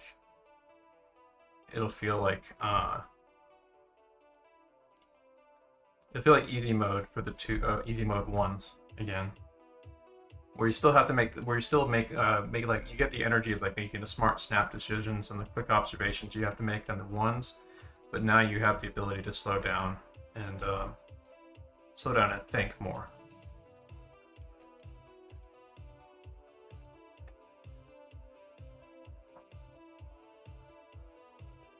So in this case, I can draw a line of action all the way back to the heel there.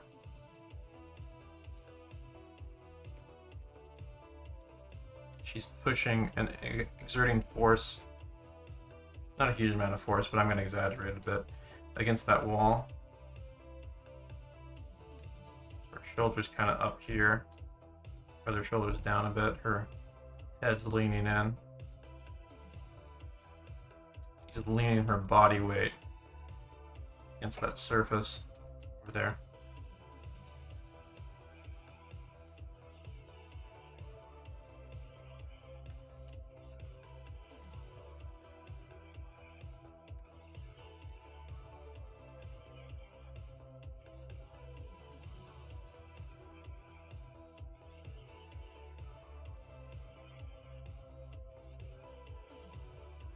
You can kind of really see the line of action on this one. It's like really obvious.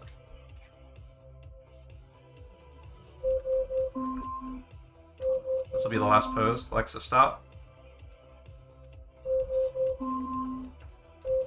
And I'm running out of page here, so I'll just draw what I can. Alexa, stop. Let's use this as a vignette opportunity for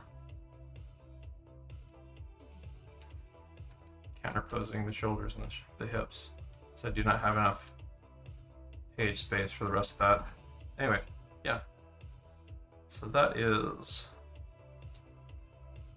25 minutes of 1s.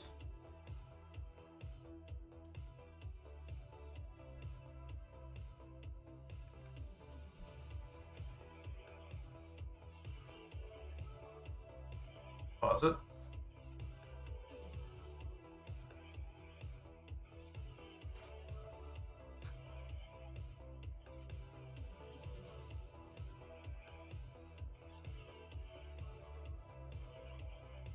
There we go. That's our third of this little block, and we're going to be doing one more. We'll do another session of 2s after this, and that'll be the end of the session.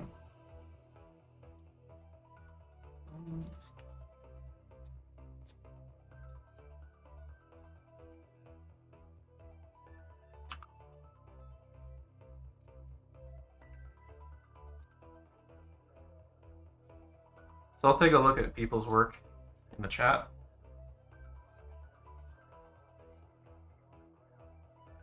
Yeah, there's some good stuff happening here, but I think like you're getting caught up in the shape stuff too much. Like you want to go full bore gesture and avoid getting too far into shapes like 3D. You want to use the loose gesture itself to describe stuff, kind of like what I'm doing. Like I'm avoiding doing like box forms and other things like that, and things that get too heavy into anatomy and stuff. Like you just want the feeling of the pose. You want to like there to be almost no question what the pose is doing. If you zoom out like this and can see at a glance what it's doing. That's what you should be aiming for. and it should have like a feeling of weight to it, weight and rhythm to it. That's what you want to be aiming for. But I mean, like, yeah, this one you're good. I wouldn't use the ball socket joint things. That's going to slow you down. Use Glenn Villepeu's method of you feel the reason why you sketch the way that Villepeu does is because those sketchy lines are rhythmically playing against each other to help you basically sculpt the figure form. Let me show you Villepeu's stuff real quick. Okay, I can find it. Did I close the browser window with it? Shit. I didn't.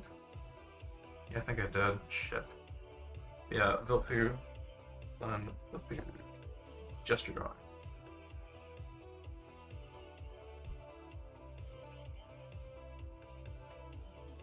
But you can see like the way that he draws the figures. It has this kind of cascading sort of like waterfall effect a little bit. You can see him describing that a little bit here. You can see it there for sure. Where like you use the line to kind of sculpt the general feeling of the figure.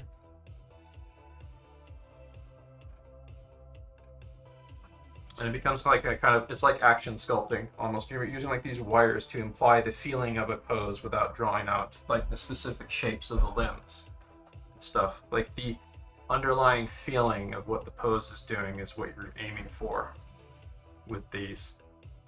It's like this thing is what would drive a dynamic figure drawing where you work out the shapes on top of it next.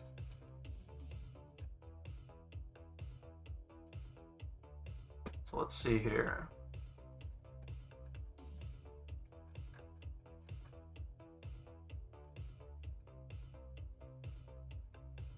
Let's go through these. I'm just gonna go. There's a lot of them that people post, so I'm gonna just try to like give brief feedback wherever I think I feel I can. Some of what I'm seeing is stuff that would be redundant for me to go over. Yeah. This one is interesting, I would say. It's a different approach than what Villepeu's is. This looks like someone who's done figure drawing before a bit. So I think there is some good stuff in there, but I think that it's looking a little timid. I say that don't be afraid to get sketchy and scribbly and dirty a little bit, as long as it's like kind of the productive scribbling that you see in like Villepeu's stuff. Like, don't be afraid to like get not timid with your work. Like, I would avoid actually, I would avoid using lines that describe the outside of the form, like kind of like this. And you want to tend to favor stuff that like describes the interior more. See if we can find some good examples, like the interior forces at play versus like the actual like physical outline of the body. This is what you want to shoot for. Like this guy, for example. I didn't draw any of his clothes. This is just like kind of rhythm lines describing his general presence.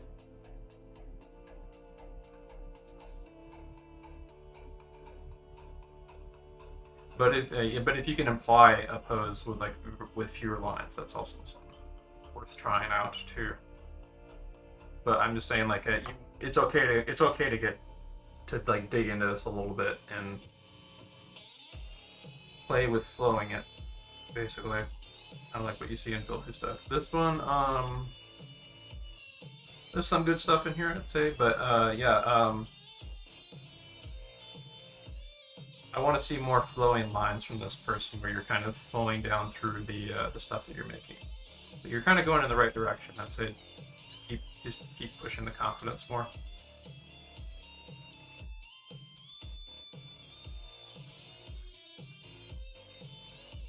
Sideways. This person's drawing the exterior of the figures. From what I can see, tilting my head sideways, this is a little bit too much of the exterior of the figures. You want to be drawing the interior.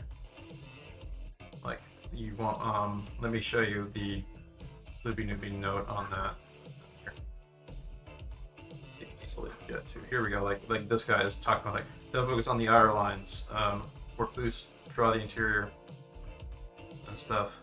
These kind of gestural interior structure stuff. I wouldn't even necessarily use these ball and socket things for today. In the future, maybe for certain types of character drawing, but for today, I would focus, like, for today, like, you want like a method like Vilpoo's that lets you kind of go with the flow a bit. Alexa, set timer for 3 minutes. 3 minutes, starting now. Yeah, I think Kachi's heading in the right direction. It's just there's stuff like this, for example, where it gets a little confused. Some things are kind of a little disconnected, and the confidence isn't quite there. But the overall idea of what you're going for, I can feel the presence of the figure and some of the weight in these. So I think doing more of these and getting more confident with this approach would be good.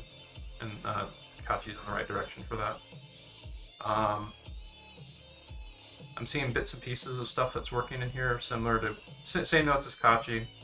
Although I would say try organizing the page a little better so you give yourself more space to do the figures, because when they kind of overlap like this, it gets a little hard for you. It gets harder on you to capture the pose, and also it gets harder for me to kind of read and critique it, or for you to evaluate it.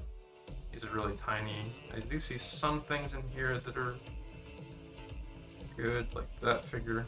But then there's I can't give full critique for everyone, but let's see here.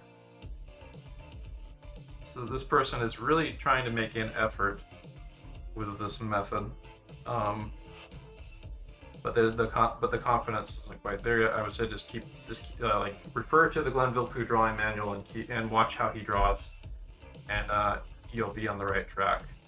I think that you are struggling very early on with stuff in the right direction, but it kind of feels like your hand and your eye aren't quite there yet, and so that's just a matter of getting more of the figure drawing knowledge every day if you can, and checking Vilpoo's drawing manual over and over again for your approach.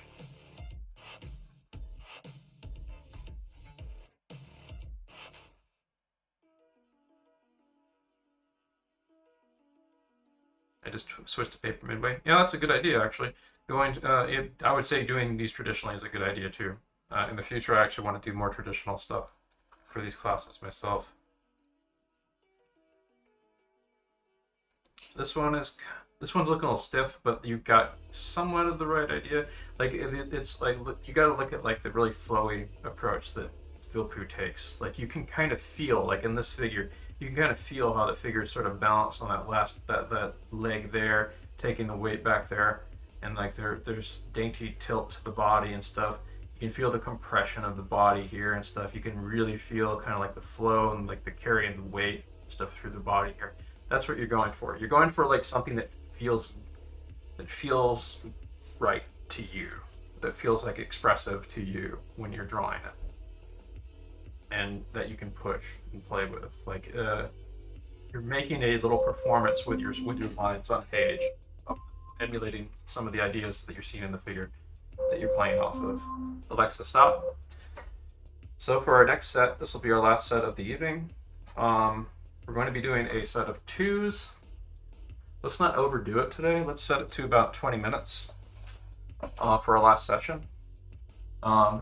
This is of course our warm-up week. So why is the 5-minute timer still up there? Get rid of that. This is the warm-up week. So like we're not really going to try to overdo it. So this is 2-hour classes, and we're going to keep the drawing pose sessions to about 4 per class when we do these. Then we're going to be doing more of this kind of stuff on Monday. Monday is usually my head drawing day. We might stick with head drawing on Monday, next Monday. But I think what we might do is we'll probably keep doing this on Monday, because I like the momentum that this is starting to build, and I want to give people here an opportunity who are new to this, opportunity for more mileage. I would say keep doing this. Like do some more of this stuff tomorrow. Watch my video again. Watch Glenn Vilpoo in the videos on Proco and stuff, and see if you can get a hold of the Glenn Villepue drawing manual. And we'll be doing more of this on Monday. And yeah, I really want to dig more into the storyboarding specific stuff in the coming weeks as well, because we're going to be using that to plan storyboards, like this composition stuff. Composition is very important. Glenn Villepue actually has a class on composition that's really great too. Composition is how you be planning the drama of your poses for your illustrations or your comics or your storyboards or your animation. And this is really important for staging your figures and staging these dynamic poses in them in environments and around other characters and stuff. Anyway, so we're gonna get it started on a final 20-minute session. Alexa, set timer for 20 minutes. 20 minutes, starting now. Yes, we absolutely can make a perspective lesson for another time. It depends on when I'm able to fit it in, I would say. But I'll try to like include bits and pieces of perspective knowledge in these sessions, even if I'm not necessarily specifically focused on it. I do have a YouTube video that people can refer to, actually, where I cover perspective, and it's literally just me regurgitating notes from another from a video lecture I went over, which is perspective for storyboard artists. I'll link that after we remind me at the end here. I'll link that after we get done with this little 20-minute session, but it's on my YouTube. It's from a previous class I taught here. People here who want an overview of perspective can check that out. And I think I recommend some sources in there for you to check out instead of just me.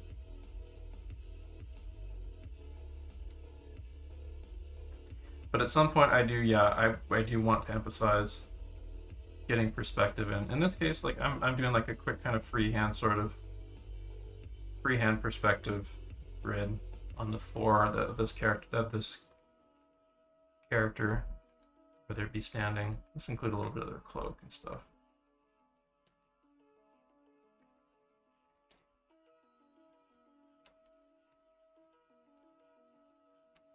Also, I've been kind of skipping days on my 2021 hand drawing diary, but I've been keeping up with it.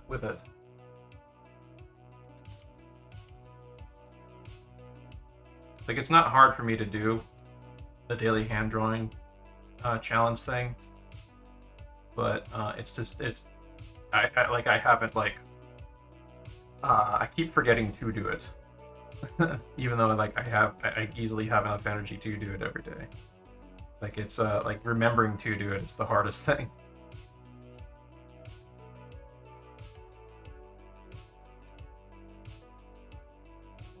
But what's helping me now is I keep my hand-drawn sketchbook by my bed, and so when I'm chilling on my bed with my laptop, I'm like, oh, I can just do some hand poses now.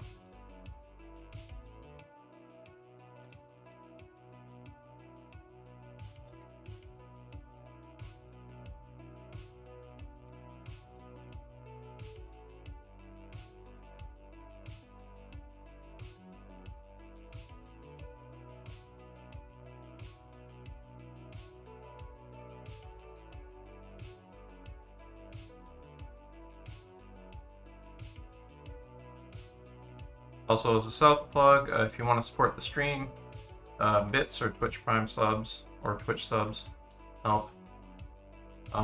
There's a direct donation Ko-fi link on my Twitch page if you want a direct donation, and you can also support me on Patreon, where I'll be posting my class demos, like these pages, which is stuff you'll get as a subscriber reward.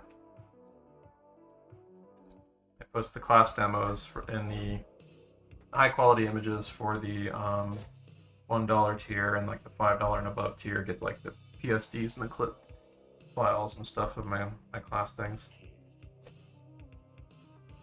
This guy could even be emphasized like even more, pushing his torso that way. was going to be doing this over again. So I got that kind of crash test dummy side plane of the head. So I kind of wanted to like feel him sort of tilting the head down that way. All right. Oh, we've done that one. Skip. Done that one. Skip.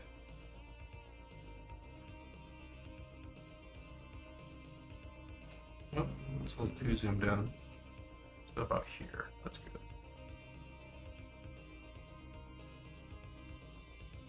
So remember, the good thing about having a method and having like a handout for you to refer to, it's like, oh, these are the rules that I'm going to discipline myself to utilize for this session. I don't need to go beyond these. This is what I'm going to concentrate on for this session. So in this case, I have Vilpu's drawing manual open to the page where I'm trying to use this method. And it's still okay to like kind of like insert little stuff that goes beyond like what you're studying a bit, like add some box forms in or a little anatomy bit or something like that, or maybe make a character out of something. But like when you're trying to study and like drill something in, you want to use that repetition. You want to have some kind of parameters you're sticking to concentrate on.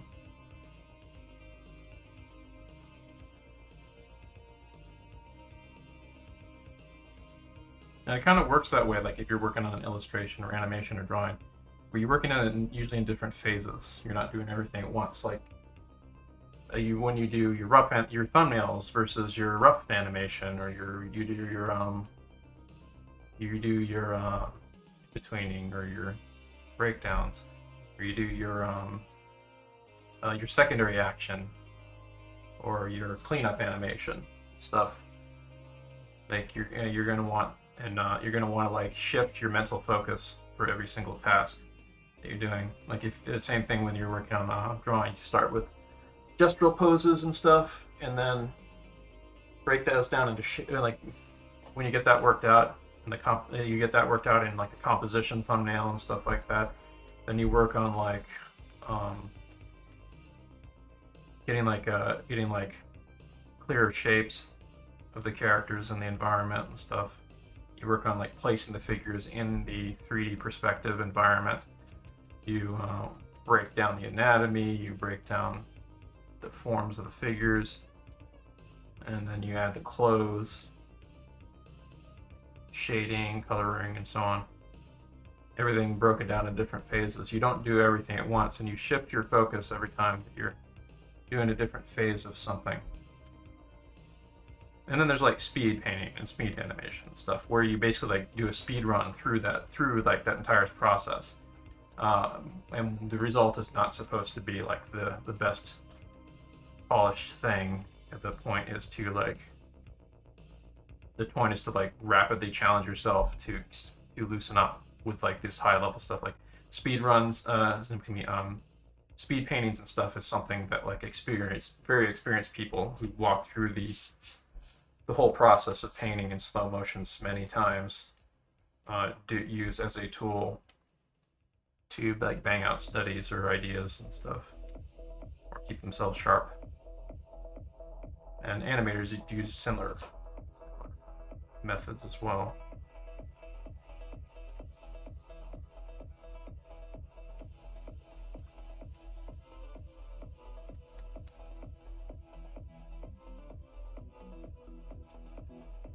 On that note, I'm including just like a little bit of the box form of the pelvis because I have a lot of extra time with this guy. Just kind of waiting for the clock to come down.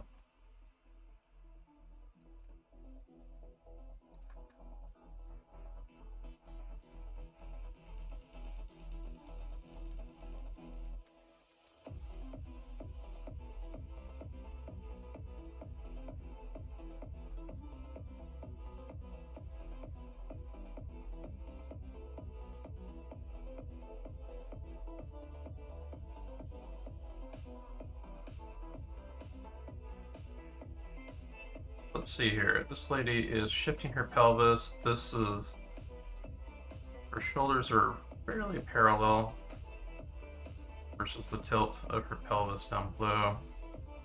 There's a little tilt that way, but this is a little bit more tilted that way.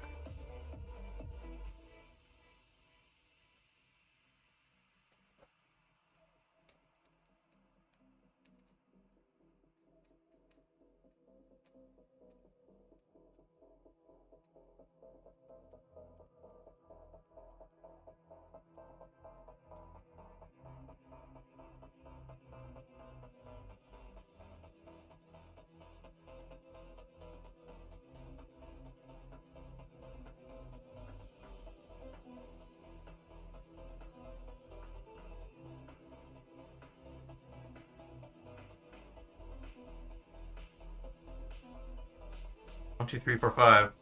Halfway done, folks. 5 more poses. Then we are done for the evening.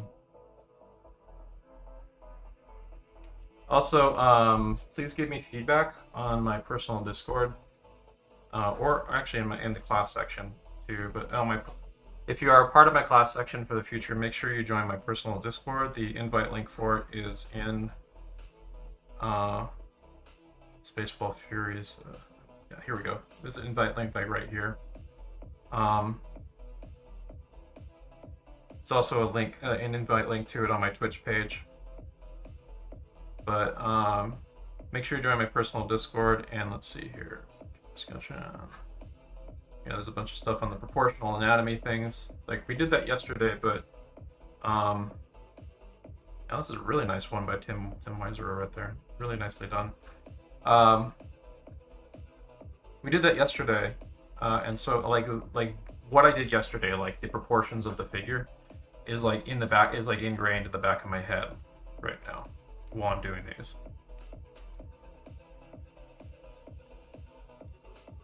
So yesterday was almost kind of like a warm up for like keeping these gestural figures, which are inherently because they're gesture drawing, quick sketch type stuff. The proportions are not going to be like perfect because that's the nature of the beast, but you get something a little bit more plausibly in the ballpark, proportion wise. If you walk through something like that before going into this.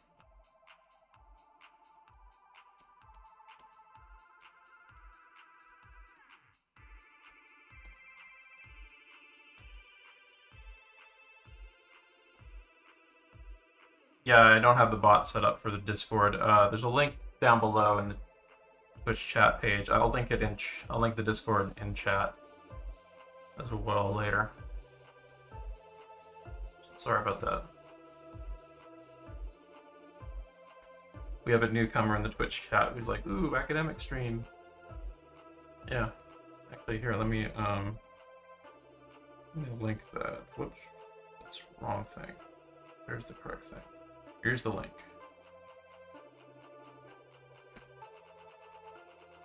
There you go. Let me know if the link works or not. Huh. So this dude right here, we're bringing it back. Glenn, getting less loosey-goosey. Remember, C-curve neck. 3 lines for the torso. Kind of feeling down around that overall kind of torso shift.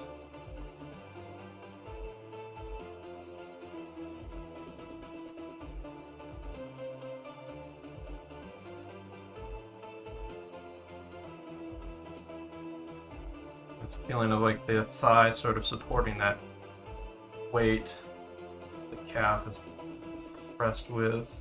This kind of bendy wires sort of feeling here. The wires are kind of taking some of the weight, you see.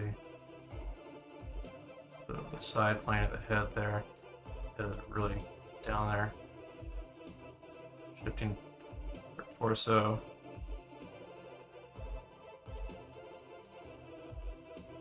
Get a little bit of feeling of the back of the hand there. That arm that's kind of doing like a muscle man pose, muscle man bicep flex there. And the whole thing is emphasizing the turn of the torso there, turn and twist of the torso.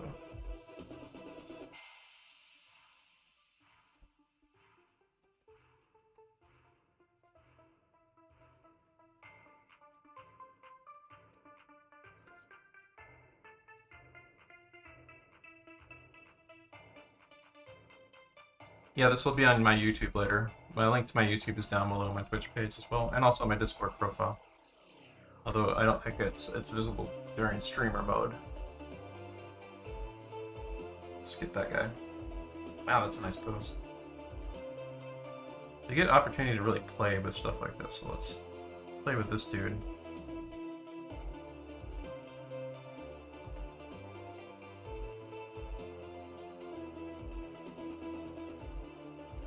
Using some of the forced perspective there. It's like, if you wanted to do a perspective study, like a more involved perspective study on this, this is pretty much cut out for you because there's a perspective grid right there for you.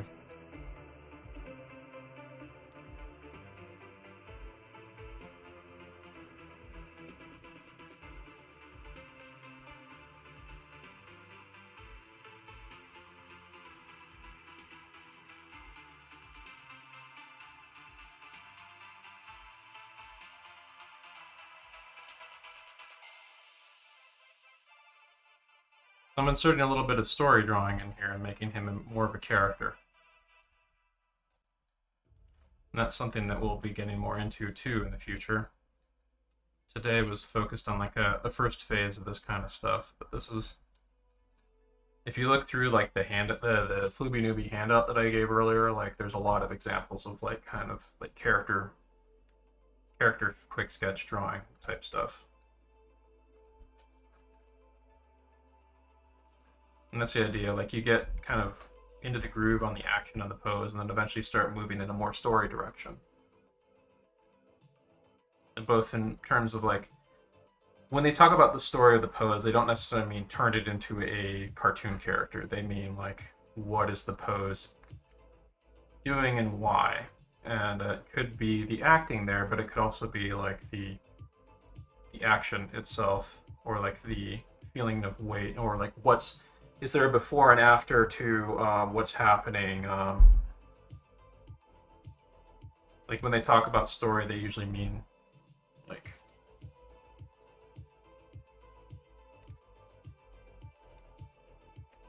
it's a pretty abstract idea, but we'll go into what that means in the future. There's a lot of different perspectives on that from a lot of different like story artists and animators and stuff. So.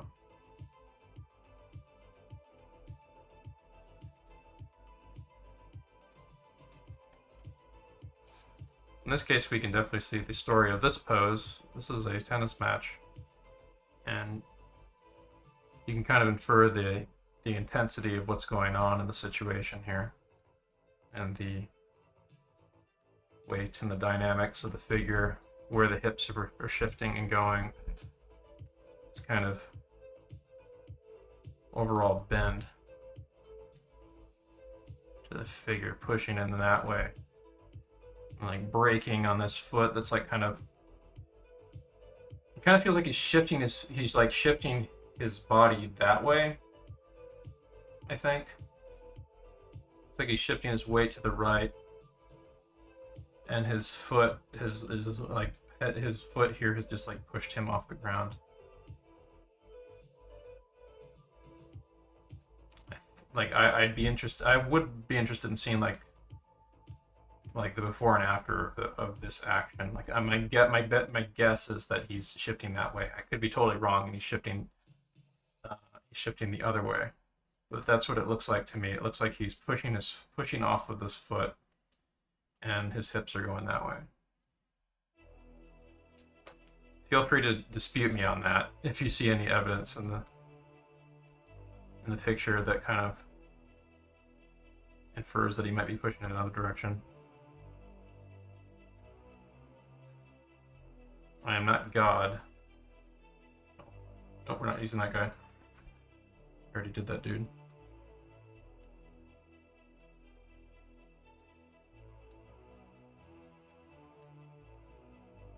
There we go. This guy is practically wearing an outfit that makes him into the animator shorthand / Glenn Vilppu character. Glenn Vilppu gesture drawing approach. He's even got a center line. It's so handy for us. Remember, like, you can see in the upper right, like, what I'm talking about with, like, the Glenn-Villeneuve approach, too. Figure drawing. You start with, like, a sphere within, with a, or like an ovoid egg head with a, ellipse inside of it to describe the directional tilt, and, like, little top point of the head, and then you'll get a little C curve for the neck. And you use like kind of like mainly like three lines, and like tilt the shoulders and stuff, describing like the torso, tilt the pelvis or whatever, the bottom of the pelvis, and then you work on the limbs and the feet and stuff. You start usually with the legs.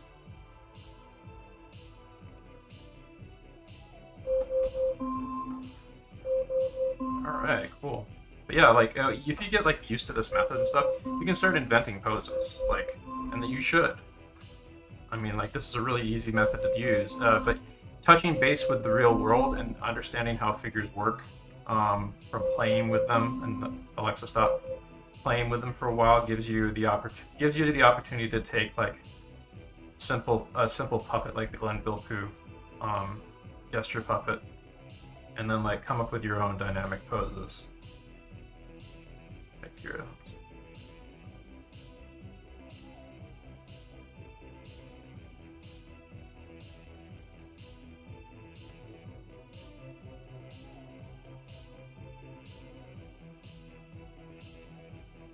And this becomes a tool that you can use to solve drawing problems in anything that you want to do. Like, whether it be animation or comics or illustration, like you have a simple puppet that you can use to kind of work out that initial step.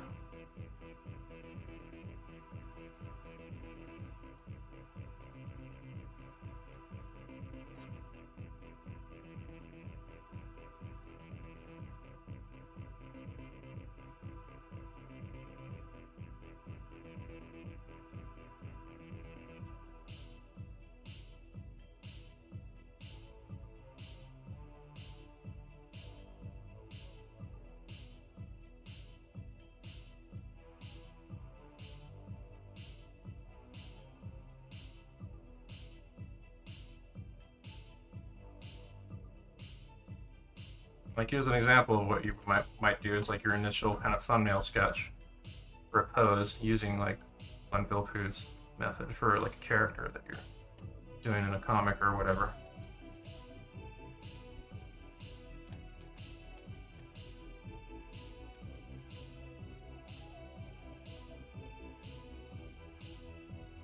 Also, we've done a lot of like really very ballet and sportsmanly like poses, so inevitably that's gonna come into some of your figure invention if you start riffing.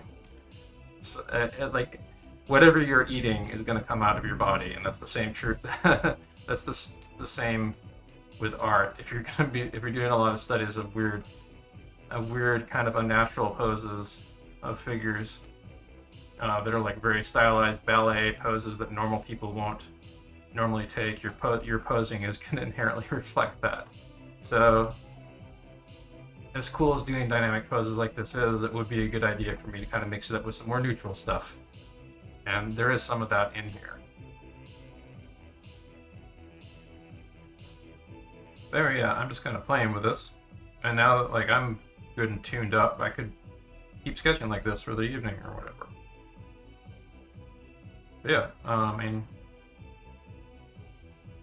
that's what you're supposed to do with this stuff. You're supposed to use it as a tool for breaking down figures and riffing and creating poses and stuff, either inventing poses or using your reference as something to riff off for whether you're doing animation or comics, what have you. And you also use that as your initial starting burst for when you break down stuff and work out drawing problems and like add in like shape, language, and perspective and anatomy and so on. This is your initial burst of anything you do, basically. And if you get something that feels really good and energetic for your initial burst, you have something to play off of and riff off of to get more dynamic results with your finished drawings and your finished animation or whatever. So yeah, let's take a look at chat real quick. We had a good session, I would say. This is a nice return to form of my time figure pose class. I feel a lot more confident doing this kind of stuff because this is back to about the level that I kind of need personally right now. How's that? But let's take a look at classroom chat. Yeah, there we go. This one's a little stodgy, but yeah, I see you're kind of wrestling with some of the right things. The rhythms aren't quite working with each other there yet, but that's just a matter of just like playing and experimenting. So I see a lot of people, some people here, it really evidently looks like they listened to what I told them and are trying to wrestle with the right things in some of these right now. So that's good to see. Like I said, don't just use me. I'm still trying to learn to get better. I've got so many bad habits I'm trying to break and study my way out of.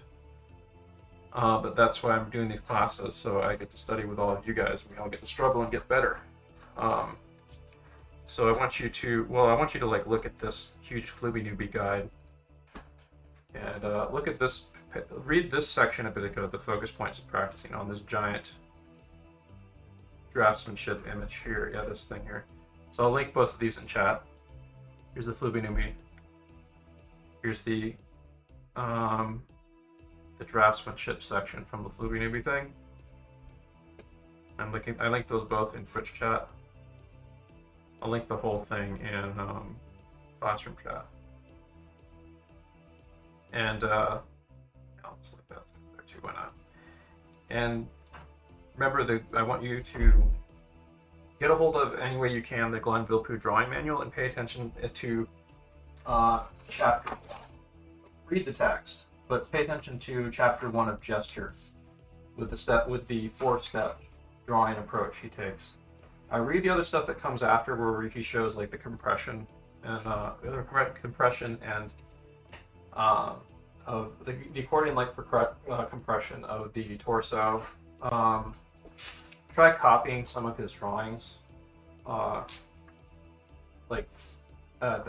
he gives examples of, and then try finding reference, create some yourself. Read what he says too. Let me read out loud some of what he talks about here.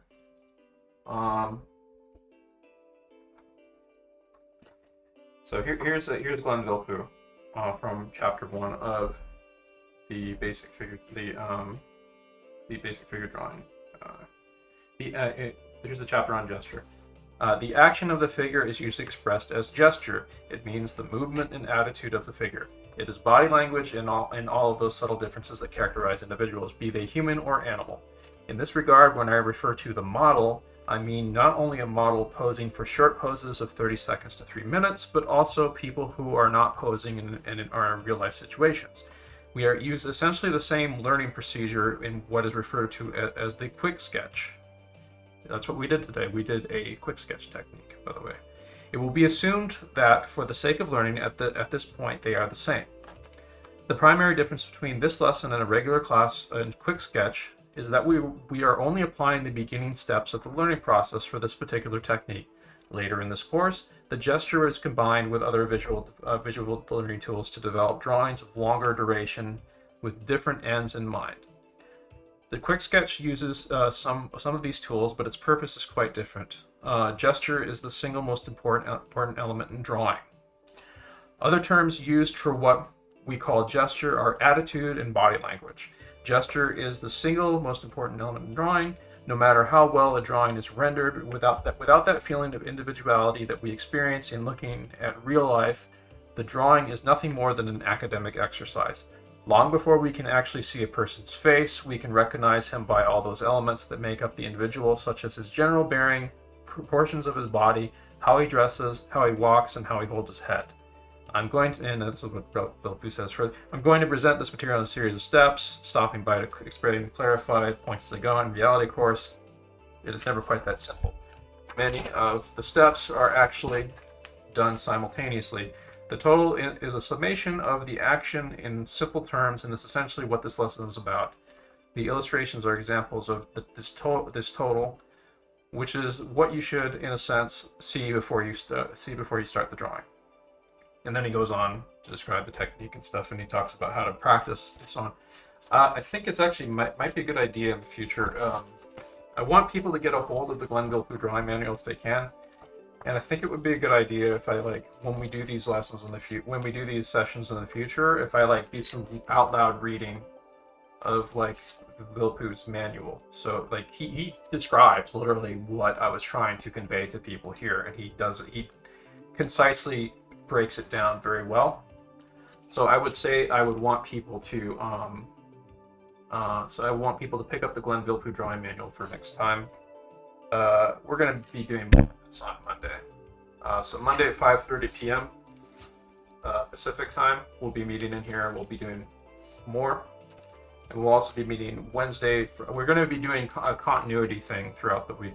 Next Saturday, we will be doing animation-oriented stuff, but it's going to be like storyboard and animation, live-action type stuff, live-action referencey type stuff, where we'll be trying to create a composed piece of some kind of action or action study that we can use for animating. That'll be the focus of next Saturday's class. But for the rest of my classes, by the way, throughout the week are not done in Ethan's Discord. They are done in my personal Discord. So the Monday, Wednesday, Friday classes at 5:30 p.m. Pacific time are all done in my personal Discord and also on Twitch still. But the Saturday class, which we met today, the Saturday 2:30 p.m. Pacific time class, that is done in Ethan's Discord. So, with that said, I'd like to congratulate everyone for sticking around to the end. And we will let you guys all go. Have some fun. Play some Rust or something. This has been warm-up week of getting back in shape after the holiday break. And I think after some false starts, starting to feel some momentum coming back in, and we'll carry that over into Monday. So I'll see you guys on Monday. Congratulations! Congratulations! Congratulations! Congratulations! Congratulations! Congratulations! Congratulations! Congratulations! Congratulations! Congratulations! Congratulations! Congratulations!